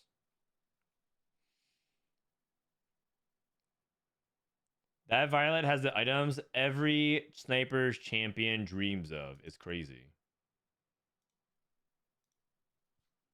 Oh, you mean YBY's Violet? Yeah, that setup is legitimately insane if you actually end up getting it going. Drama talk time. Hold on. When scrims are over. All right. I'll ask. Anyone looking for a game? We need a few. Your website's helped me climb. Thank you, buddy. Much appreciated. No problem. No problem. Looks like I think it's gonna shut down. Is everyone playing PBE because of Macau? That's correct. That's correct. Is this PBE? Yep, this is PBE. If anybody in chat is going to Macau and wants to play, I think you probably have to be like, I guess if you're going to Macau, you're probably like a GM challenger player. So, all right. If no one shows up in the next 2 minutes, we'll spectate. What I have here. Okay. By the way, I haven't felt like I haven't seen the reroll stuff, but I guess I'm not really a anomaly hard forger unless I'm playing Violet. That's like the only one. This feels like it removes some of the comp creativity we've seen out of the set. Now it becomes too high risk to try things like Blighting Jewel Mundo or the Urga set comp. How is it creative to always roll a 1 cost to get 3 to 3 get ultimate hero and make it 4? So I think it's more creative not getting what you want, have to adapt instead of depending purely on how much I can roll this round. Ledux fans, as always. Yes, you shouldn't be able to chase any anomaly. You should choose any good for your team comp. It's not less fun. It's not less creativity. Where do you find creativity in the I should find Urgot then spend 59 gold in one anomaly? Interesting. Interesting. Will you go to Macau? Yes, I will be. I'll be in Macau next week. Here, you don't need to risk blooding Jewel Mundo anymore. Yeah, it's not that good. All right. Looks like we're missing. So I will go spectate. Let me know if you need people. All right. Let's see if I can spectate this game. We have a mid. Will this be based on total luck? I mean, maybe. Depends on how you. Depends. I think it's just pure. It's just possible you might see repeats. I think Soju's suggestion that it costs more gold every X amount of rolls is like it's pretty punishing to low rollers, and people generally don't want to like they don't. I don't think people want to develop a situation where you're rolling and then it costs more and more gold. And then it just becomes like a situation where it's really, really unfortunate because you just don't have that much gold from needing to roll. Like, I think I think it's already a problem. So I don't know if I like the scaling gold augment for every situation, but it like in the average situation, I think it could work.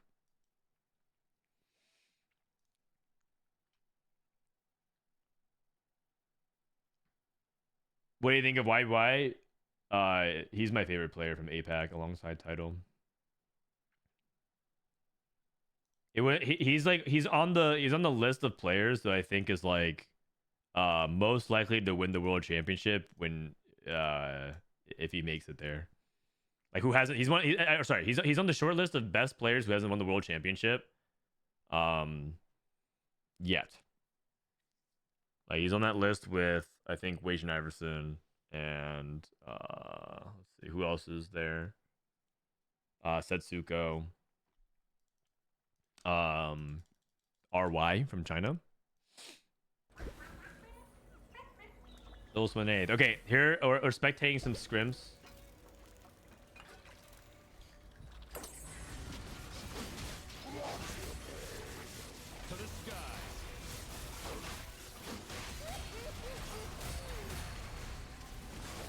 All right, so we got 6 scrap. 6 scrap Corky. Oh, this is Warwick. This is gonna Okay. Oh. Yay. That is wait. Kesman. Playing family Warwick. Oh, you know what? Wait, is he playing family Warwick? Oh no, he's playing against. Oh no, he played against this Blood Hunter. Okay. Brendan, you smoke weed? Not anymore. I decided to ease off of it. I quit like a while ago. I think it was disrupting my sleep. Okay, so we have 4 pit fighter. Wait, don't you want trench coat on Warwick or no? Actually, I don't know. Why would you want trench coat on Warwick? So you can Blood Frenzy 3x? When Blood Frenzy move faster, Omnivamp. On kill stun enemies adjacent. I mean I don't know how good Trenchcoat Warwick is, but I just kind of want to see it happen.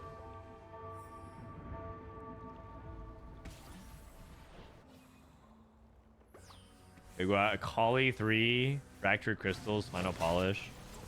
Oh yeah, that Fractured Crystals didn't seem I don't think I was playing the right build in it. I assume Fractured Crystals is probably better if you do other setups for it, but the way I played it, it did not feel very good.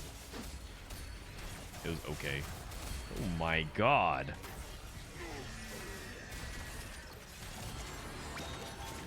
Okay. So this guy lost with family. So we saw a family. Oh. Loot Explosion, welcome to the playground. Camille went 7th. Quake Striker, Akali. 6 scrap Corky off of 2 trick magic roll and sponging. Okay, sponging scrap. Emissary Corky. So a couple Corky boards doing well. I see. It was contested family. Contested family. Alan playing 6 automata. Okay, this is exciting. Oh, it's 6 automata versus Warwick. He has Jace 2. Uh-oh. He also has Artifactory. Lichbane, Luden's Talisman. Oh no! The Kog'maw! The Kog'maw! The Blood Frenzy. Oh wait, he's ascending in 2 seconds. 1 second. The Ascension. Oh, wow. That was really close. He's alive. He's alive. He's alive.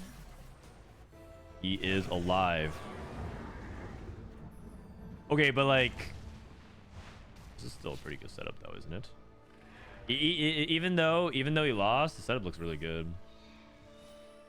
Infinity Force, Warwick, BT Tides. It looks really good.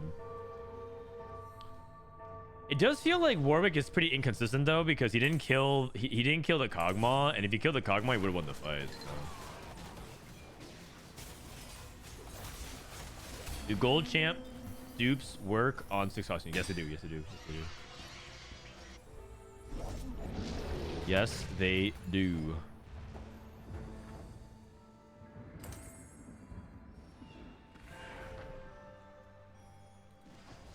I don't know what he's... Oh, I thought that was another...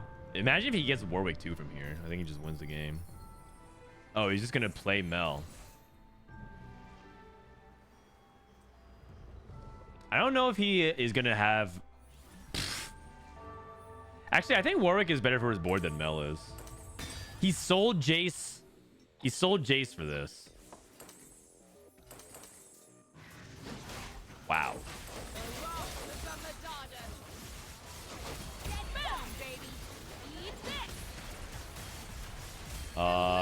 I don't know about selling the Jace 2.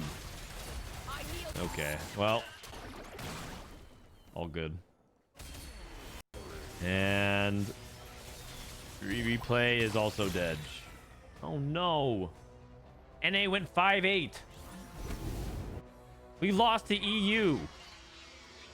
I mean, there's 6 of them, so the odds are against us.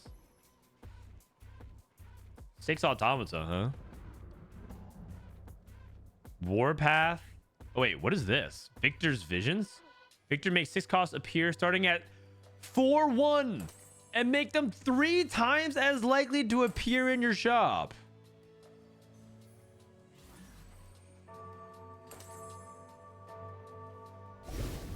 I did not know such a portal existed. Okay. Okay.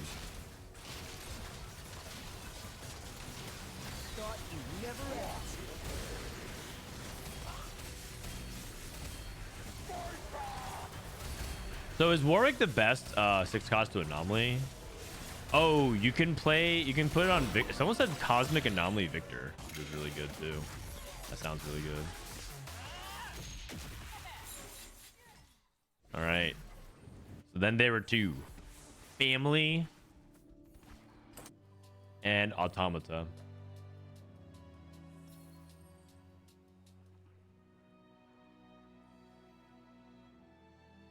This Warwick seems underwhelming.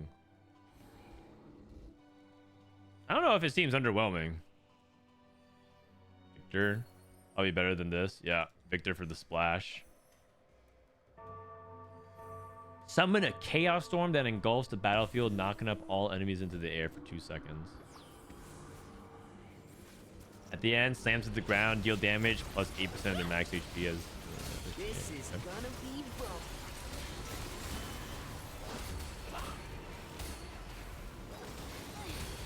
No scout, no pivot. Family still seems really good. It looks like this patch, by the way, it looks like Family and Camille are still really good. If you had the spot for them. Oh, the Ascended Malzahar.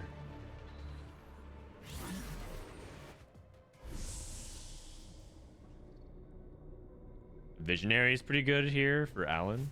Get the Visionary for Malzahar. Oh, he was gonna take Watcher?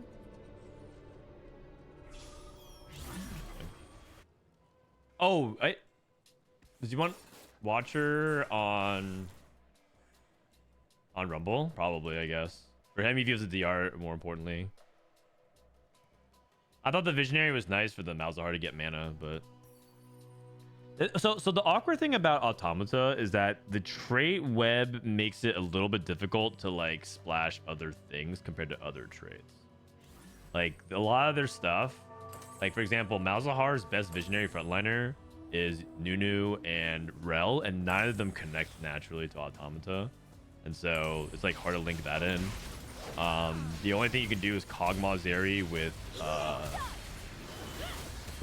Scar, but that doesn't play for anything besides a reroll. So it's like the trait structure around Automata can be pretty awkward. Doesn't really matter though. He's doing so much damage. Wow, 6 Automata, huh? Okay, another Artifactory win though. I'm sensing a theme here. Artifactory has won every game so far that we've either watched or spectated. Every game so far.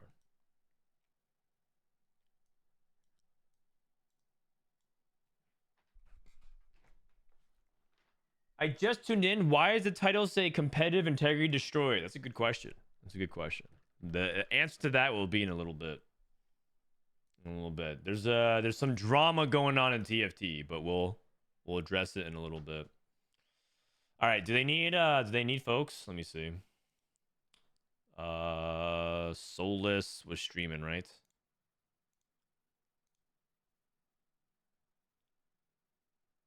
He's just re-rolling skins. Is Soulless just a skin Gambo streamer now? Oh jeez, that is not good. All right, well, don't gamble skins, guys. All right, we'll go ahead and hot date into Spectator as well. Where's baby Frodan? He is downstairs eating breakfast, I think. Eating breakfast.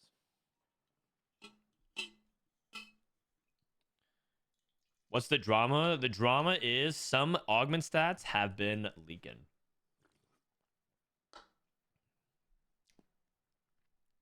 Apparently. But then we found out it wasn't augment stats. We found out it was anomaly stats. I'll talk about it in a little bit. I'll talk about it in a little bit. All right, how's Soju's games going today? 4.5. 4824. I will say that it does look like more things are viable in the new patch, which is good. And the old stuff isn't like destroyed. Like we saw Camille win a game, we saw Family win a game, we saw Black Rose do fine, 10 Rebel won a game. So nothing too crazy yet.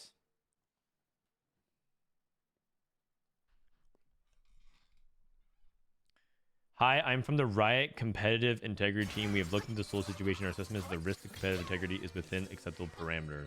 Great. Thank you. One step closer to greater understanding. Summer tweaks the last augment to be prismatic this game. Okay. So prismatic finale.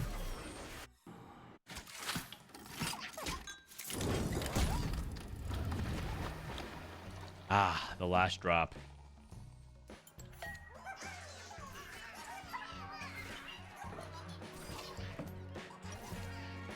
Listening.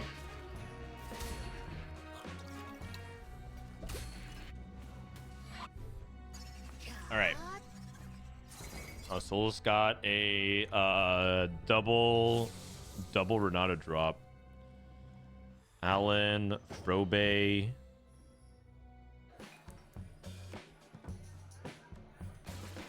And this guy went all out. I guess it's PBE, so he went all out for the cosmetics. Did you guys play the Jinx Fixes Everything game mode? They released like a game mode in League of Legends where you get to like do extra content around the story of Arcane. It's like a little puzzle room thing. It was very fun. I actually liked it. It made me a little motion sick, but I liked it. Basically, between each act, it did like a behind the scenes story of like what happened. So in Act 1, this is spoilers for Arcane, by the way, so you should mute if you don't want to hear it. I'll wait for like a couple seconds. But like in Act 1, she makes Savika her arm, right? The arm that Savika has as a 5 cost, right? Savika, that's like the RNG arm. So you like build the arm for her, and so you do that, but that didn't happen on screen in the show. In Act 3, before Jinx and Echo go to save Piltover, you like rebuild fish bills and things like that. So it's just like, it's like a small little thing. But like, what's oh, food trick? What's kind of sad is that I kind of wish that all happened on the show, like how Echo and Jinx came back. Like they basically had Echo come back and then said like, wait, Jinx, don't do it, and she was like, okay, and then they appeared at the final battle. And it's like, where was like the story and all the build up, you know? Where was all the story in the build up? And apparently this is what the thing does. The Jinx makes another 2 trick. A lot of people are taking this just for the tempo. It's like 1, 2, 3s, sort of. Not exactly. But it also lets you potentially reroll. So, for example, he hit Akali. Oh, okay. Well, I was thinking, do you just go for Akali 2 here, or do you go for Akali reroll?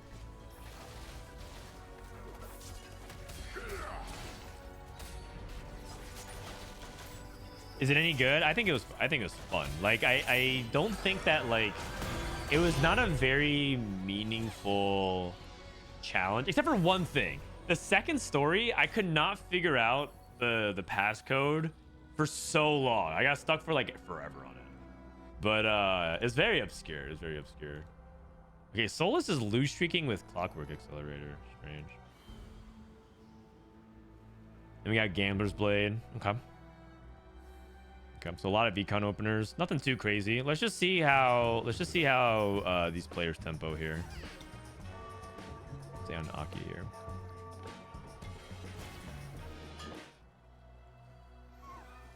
Some stuff gets infinite screen time without anything changing, and some stuff just doesn't get shown. It's very strange. In Arcane, oh, I mean, part of the reason why is they didn't have time to wrap everything up. Season 2 needed like 3 more. Needed 1 more act. They needed an act 4. There's a lot of things that they just like brushed over that that they needed to spend more time on. It's not a surprise. The best episode of the season for me, I know that's not true for everybody, but the best episode of this season for me was episode 7, and I think it has a lot to do with the fact that they actually took their time on an episode to explore like meaningful relationships and deep connections, right? Like a lot of the character buildup that we actually enjoy, and it felt like good both from a storytelling perspective and as a League of Legends fan, right? Because you get to see Echo build the Z drive, you get to watch like a lot of like the connective, you get like the nerdy part of like League lore there, but you also just get like really good storytelling. And it's like if you just let the show breathe and let the characters live, I think like the show actually finds secret sauce. That's not to say that like the action isn't great. The spectacle of the last episode was really cool. Like, how can you not love like the actual last fight scenes? They were pretty badass across the board. Anything from Ambessa fighting Caitlyn to Echo coming in and swooping in, saving the day, to just like the whole action sequence with Warwick / Vander / Jinx. Like, it was all great. But like I could get that in a lot of different places. Like, quite frankly, I can get really sick animation spectacle in a lot of places, but good character development and writing is like really hard to get sometimes these days. That's just my opinion.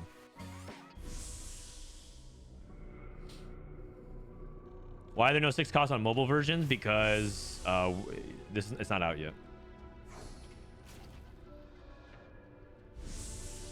found the weirdest part was how quickly Caitlyn went to Vi's side. Oh, right. Well, I think the buildup was that she had known that she had been kind of getting noob tricked by Ambessa for a while, and so for her, what people kind of have to remember is that Caitlyn's default is like she defaults to being good aligned, right? She doesn't want to be like an evil person. She always tries to do what she thinks is right. And I think somewhere along the way, she kind of realized, it wasn't shown on screen, but she kind of realized that she was on the wrong path.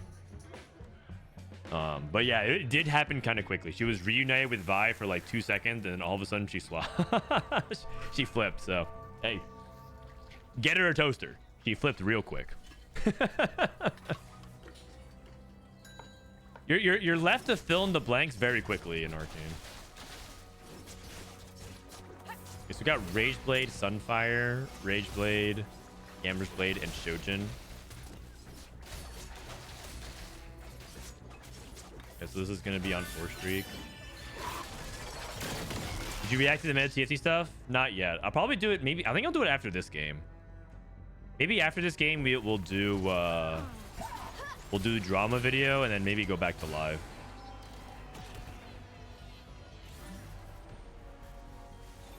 Since it looks like there's only one lobby running, and I can't play in any lobby right now. Let me see. Yeah, there's only one lobby running at the moment. Okay, so we got a Scrap, Tristana, Opener. I think Kog'maw is going for like a Twitch Bruiser, and then try to play into Warwick or something like that. Maybe one of the default ways for people to play is to play Experiment, Twitch, and then like stall out for Warwick. Like eventually you hit Warwick. That could be like one viable line that's quite good. I don't think it was too quick of a switch for Caitlyn, as we specifically saw how she stands against Ambessa in her ways earlier. Yeah, that's true, right? She did say like she had a couple of banger lines. I don't remember exactly what she said, but she said like, why is violence always an answer for peace, something like that. But the exact wording of it was, I don't have it. It was pretty good. So she already did that.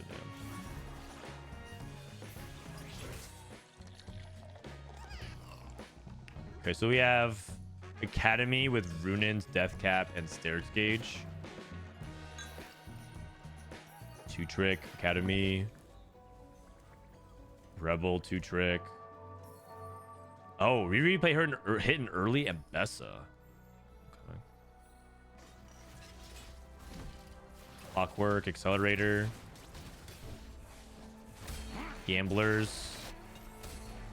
And Gold for Dummies. All right, let's see how replay converts this Ambessa spot.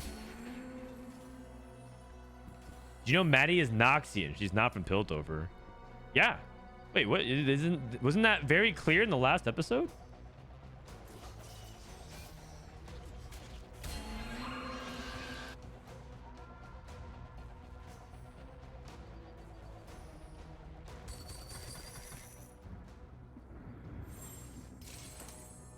Quicksilver.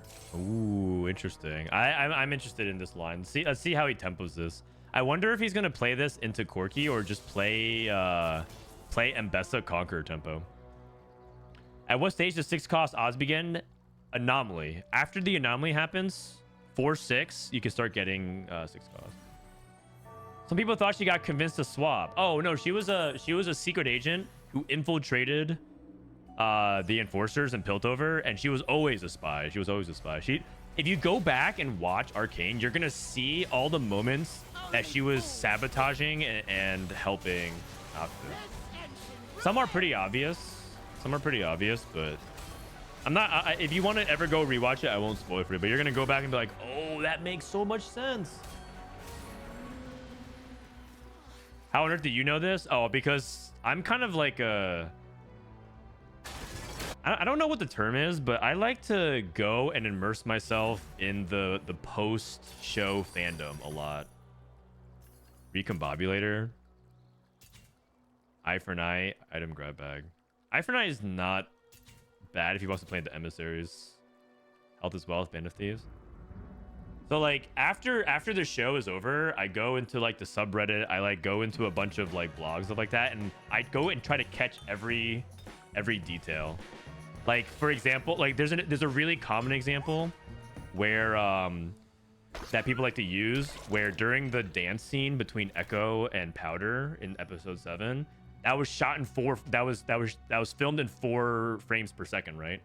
And that was like to replicate the haziness of memory, and also because Echo's time warp C drive is 4 seconds.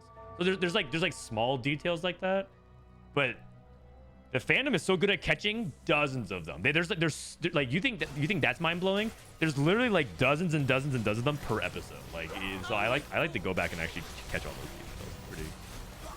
It's pretty fun to do, for my opinion, because they really cooked a lot for this show. They put so much attention to detail across the board.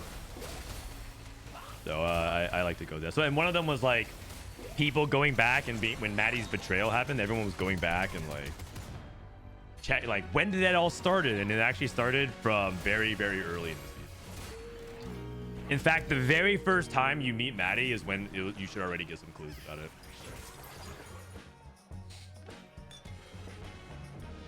I'll just say that much. So go back and watch if you want, if you care about that stuff. Okay, let's go back and look. Teaming up, trick, health as well. Teaming up, pretty boring stuff overall. Like nothing too crazy. No recombobs. Support mining plus. The most falling off. Rolling for days. I'm actually really intrigued by Solus. He took Clockwork Accelerator, rolling for days. Is he playing for like Heimerdinger?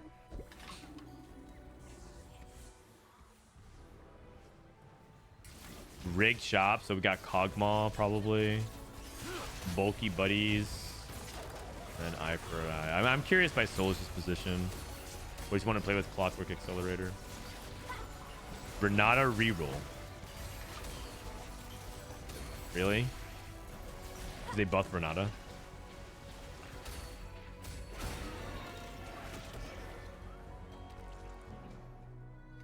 I like doing that, but for the show's music. Yeah, I mean, there's a lot of stuff like that too. There's a lot of subtleties in it. Do 5 cost recombob the 6 cost? I don't believe they do.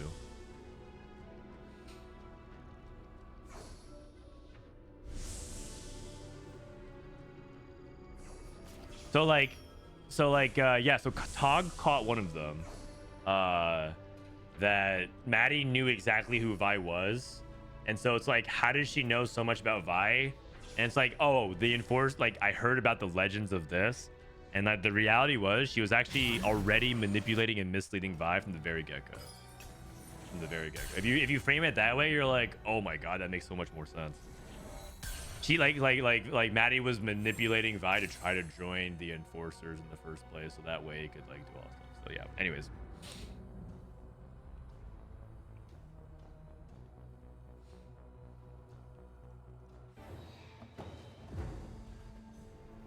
It's cool. I actually really like that. Whenever I remember, like, one of my favorite films in the past was watching Christopher Nolan films when I was like, you know, in like when it came out, like The Prestige, for example, going back and like looking back at all the details that I missed along the way, and the big twist and the big reveal. I love that. Okay, Kog'maw still looking good. Lelouch going for Mbessa. Mbessa got buffed, right? So it looks like she's in general better. Mbessa definitely looks like she is doing better. Well, Replay just lost. But he lost a level 7 player, so you can't really blame him for that. Man, I'm getting more dogged again. Also, he's playing health as well, trying to get a cash out, so... Wait, total healing 0? That can't be right.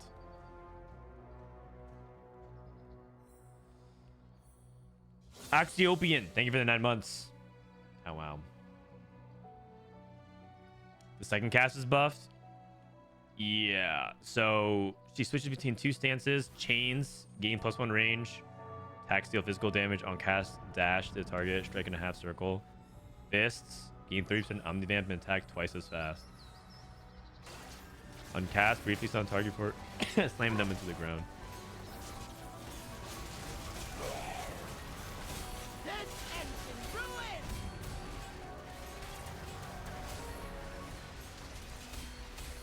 Man, Bessa's pretty badass, you guys.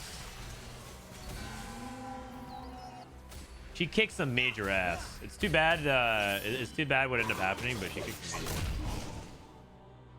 Health as wealth is bugged. Ah. Okay, hopefully it's not bugged for live. Hopefully it's not bugged for live. But from what I'm understanding, health as wealth, there's no healing going on.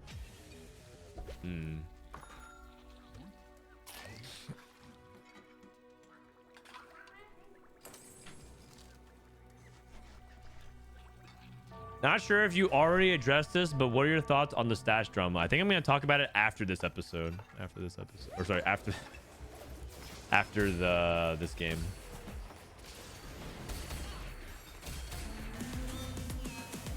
Sorry, I was talking about Arcane so much that I kept saying I was saying episode. I hope I'm not ruining too much for you guys. I think the people that we've been talking about for the past 5 minutes. So if people are like upset that we're talking about spoilers, I mean the show's been out for a while now too, and also 6 costs are out, so you kind of have some spoilers already. But I really like talking about the show, so I'm down to talk about it more if you guys want to talk about it. All right, let's see replays Fast 8 here. Can I unmute again? Are the spoilers over? Oh, I mean, for the most part.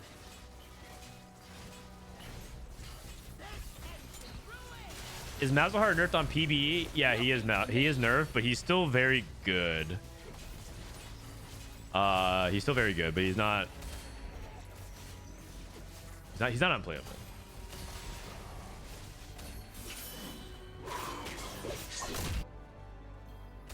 Wow, it's actually really close in HP. It's very, very close in HP. Replay was 2nd and then went down all the way to 7th, then bounced up to 5th. Thinking about 1 buff, 2 buff, and the champ dupe. Wait, this is much better. Oh, final polish. I was gonna say, but isn't 1 buff, 2 buff way better in an environment where 6 cost exists? I guess in general, duplicators jump up in value. Okay, probably not. Probably not the 1 buff, 2 buff though, because I don't think he has use for it. He has Sunfire already. He's rolling for emissaries. He probably thinks that with the buff to Ambessa, emissary becomes a lot better. He has no space on his bench. I was thinking Moonstone. And then how's he gonna itemize this?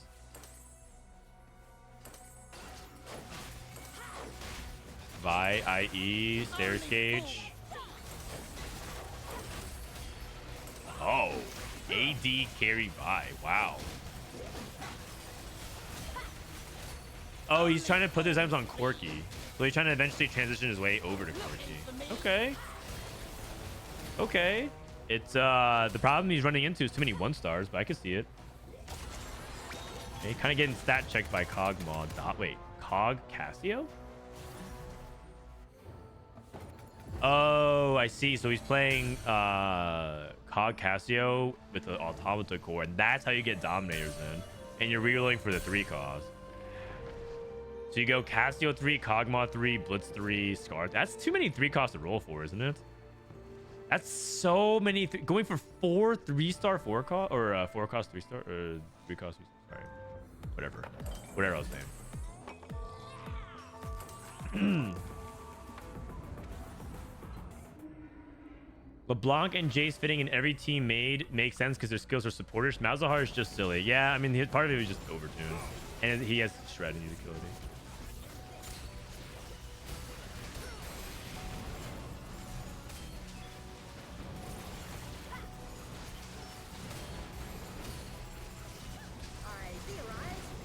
I don't know. She seems incredibly one-dimensional. It's literally just all power at all costs with a splash of family's important, except I'll sacrifice them. I say this in a I say this in the most respectful way possible. It sounds like you're not a parent, because that's a really, really complex issue. You're making it an extremely complex issue sound very basic. Parents struggle all the time with what their kids want and their ambitions and what's best for their family and protecting them, but yet also, especially for a woman, a woman of ambition, they struggle a lot with dynamics of being a mother / kind of like being a person of power and influence.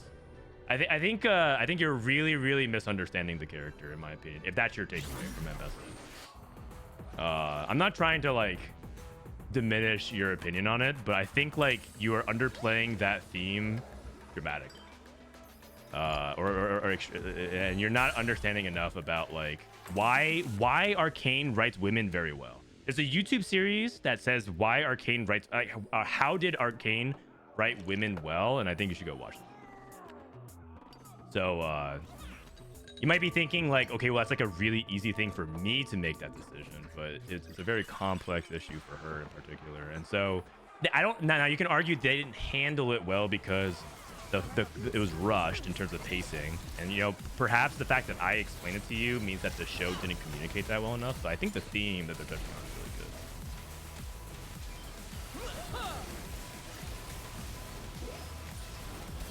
It's a good theme. I don't think the character setup is bad. Maybe the execution of it wasn't fair.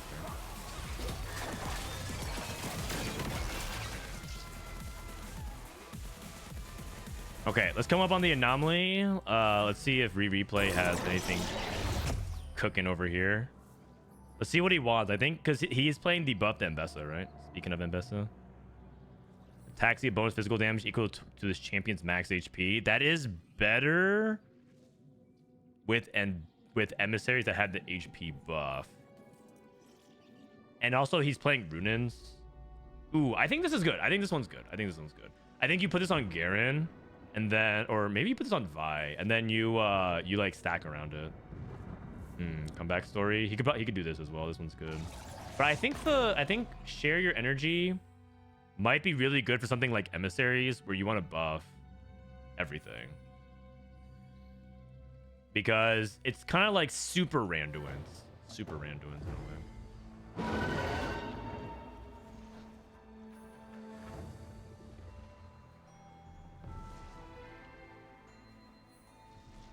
The characters in the Arcane are amazing. I agree. Justice for Rennie. Okay, I'm not gonna lie. I didn't connect very much with Rennie.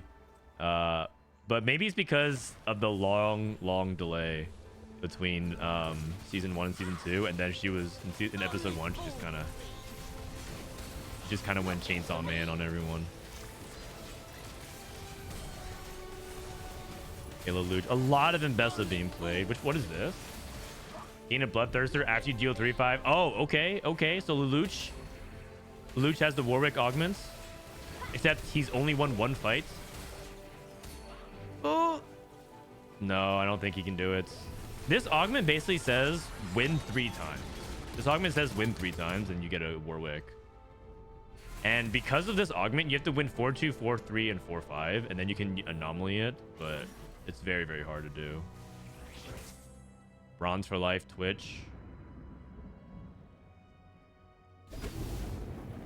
7 Rebel. Okay.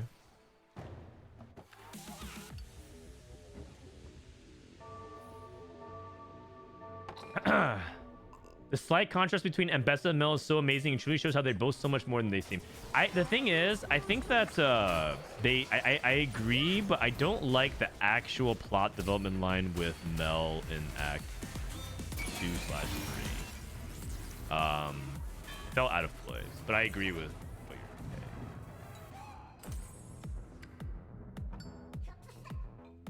I watched the last episode of season 1 right before season 2, so Rennie's situation felt very heavy. You know what? That probably is what I needed to do. That's probably what I need to do.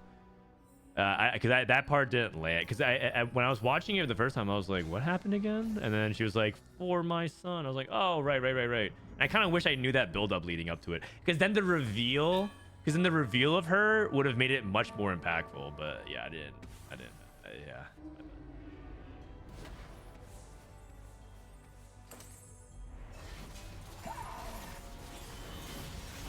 Okay, if Lelouch can't win here. Okay, this is Renata 3. Oh, Solus has the Renata online. Clockwork Accelerator. Radiant Shojin. Oh. Wait, the Solus have the tech? Reroll Renata? Hold on. They buff Renata, right? Wait a second. Is Solus a genius? Force of Friendship.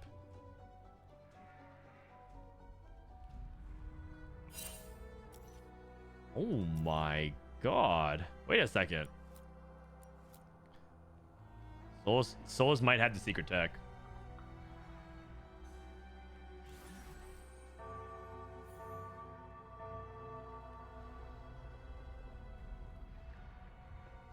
Solus also went 8th with Renata reroll earlier. Oh, okay, never mind. So he's basically just trying it out and limit testing it.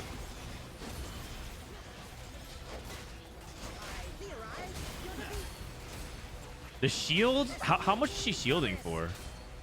Hard to see. 1.5. Damn. It's still decent. Still decent. It looks like Rel. Wait, how did Heimer do all the shield? Wait, what? Amount shielded? Oh, that's how much shield she is giving to them. Oh, because I was like, Heimerdinger is not shielding, but this is so Renata's shields are actually counting here, so she shielded for like a lot. I see. Yeah. Basically, the shield for Renata is going like this counts for us. This is how much she shielded for. So she shielded for like 2k, 3k, 4.5, like 6k maybe, because there's no way Rel shielded for 6k, right? It's possible. But it's like 5k shields is probably my estimate.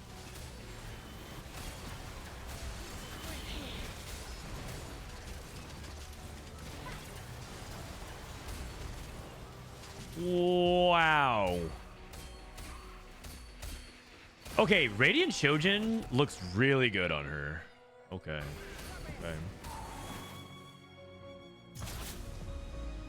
Big cutscene.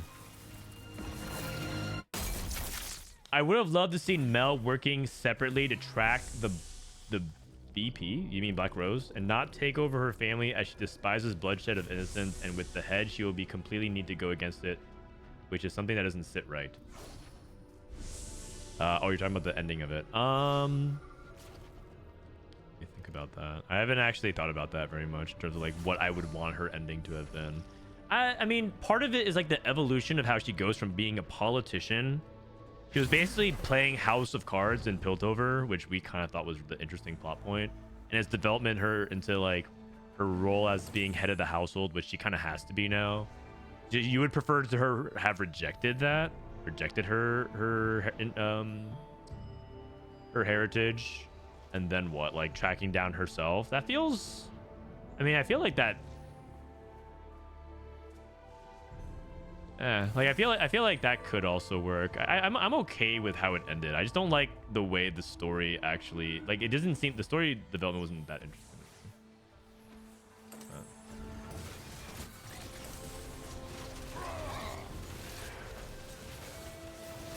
Is this Automata comp still a gambler's check? Kog'Maw is a lot more than just a gambler's check, so.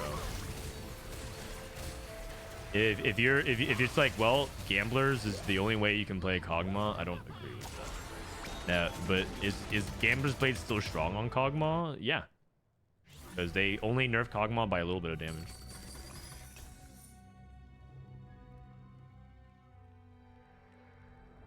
I will say that the 4 Automata version of this is interesting, and he has Rig Shop as well.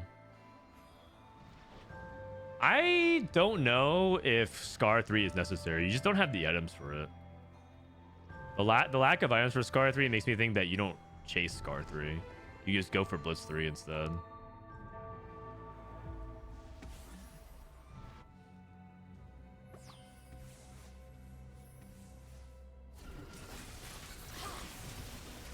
Twitch. This is Twitch bronze for life, right? Yeah, Twitch bronze for life. Ooh, big Elise cast.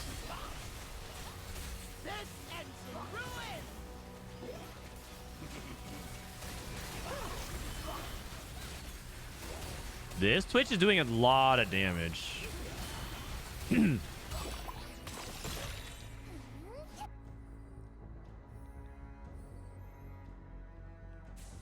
I was upset they killed most of the characters up to the point where there was no dead characters in the game, and when the characters died, they were literally removed. It's upsetting that all of Jace, Viktor, Warwick, and Ambessa died. Well, a lot of people lived. A lot of people lived. I mean, that's just how the show ends. The show is ending. And they show consequences. Also, did Jace and Viktor really die, or did they like disappear? And did Heimerdinger really die, or did he just disappear?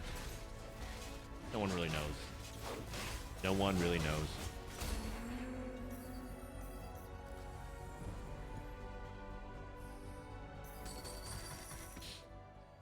You replay hanging in there. NHP.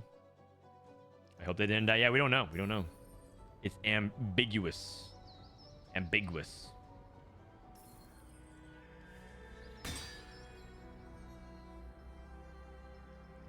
Apparently when Yorls died, they respawned in Yordletown. In Yordletown. I mean Bandle City. I like that. Yeah, I think that from what I've come to understand, Yordles are immortal. I'm trying to... So I downloaded the... I'm trying to get more into League lore. I downloaded the Ruination novel. Only through an audiobook, though, because it's hard to. But it's like... Ruination is about Callista and Viego. And I did not know... I don't know if you guys knew this, but apparently Viego and Callista are related. That was kind of cool. But I'm going through it. I'm going through it slowly.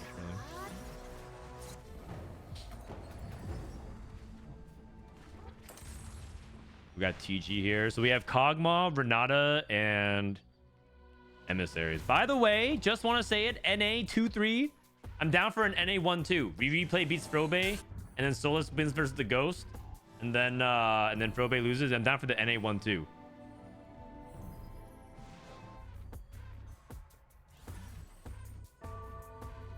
Ending is Riot's weaknesses in writing. All their lores have a bad ending.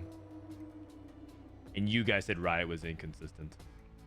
Have you played the Ruin King RPG? I have not. Is it good? Everyone told me that the Forge games are like okay. They're not like none of them were like amazing. They were like fun, cute, like you know. Kind of like a Jinx fixes everything. Like yeah, it's like I had fun. It's good. But I'm not like you know I'm not raving about it. Oh wait, it's gonna happen. The NA 1-2.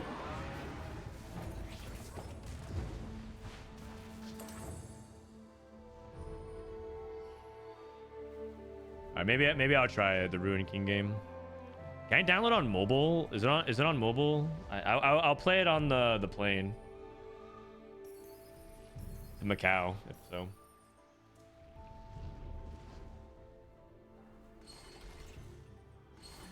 So we teched in Black Rose.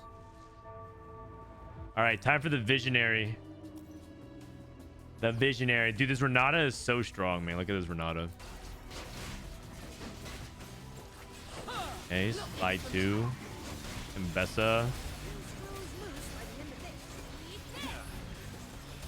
Quick Striker Mordekaiser. Oh my god. Hey, is Replay a genius? Oh no, Reroll, he's not letting the NA 1-2 happen.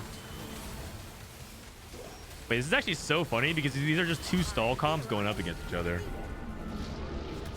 It's on Switch. Okay, we'll see. Nunu and Willump is really good. That's like that's like the Snow Journey one, right? I'll check it out. I'll download some games on the Switch. I don't know how much time I'll have on the plane, but yeah, because my baby will be on the plane as well, so I'll probably have to spend some time parenting, but maybe I can do that between games. I'm actually kind of like addicted to Balatro right now. That's the game I play the most off stream.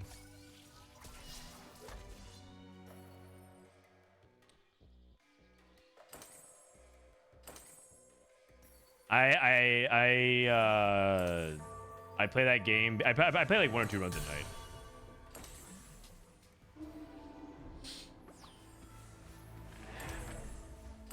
All right, Quick Striker moored with Quicksilver. That sounds really good, actually. And then the Conqueror Link, Zambessa. Okay, you know, I can get behind it.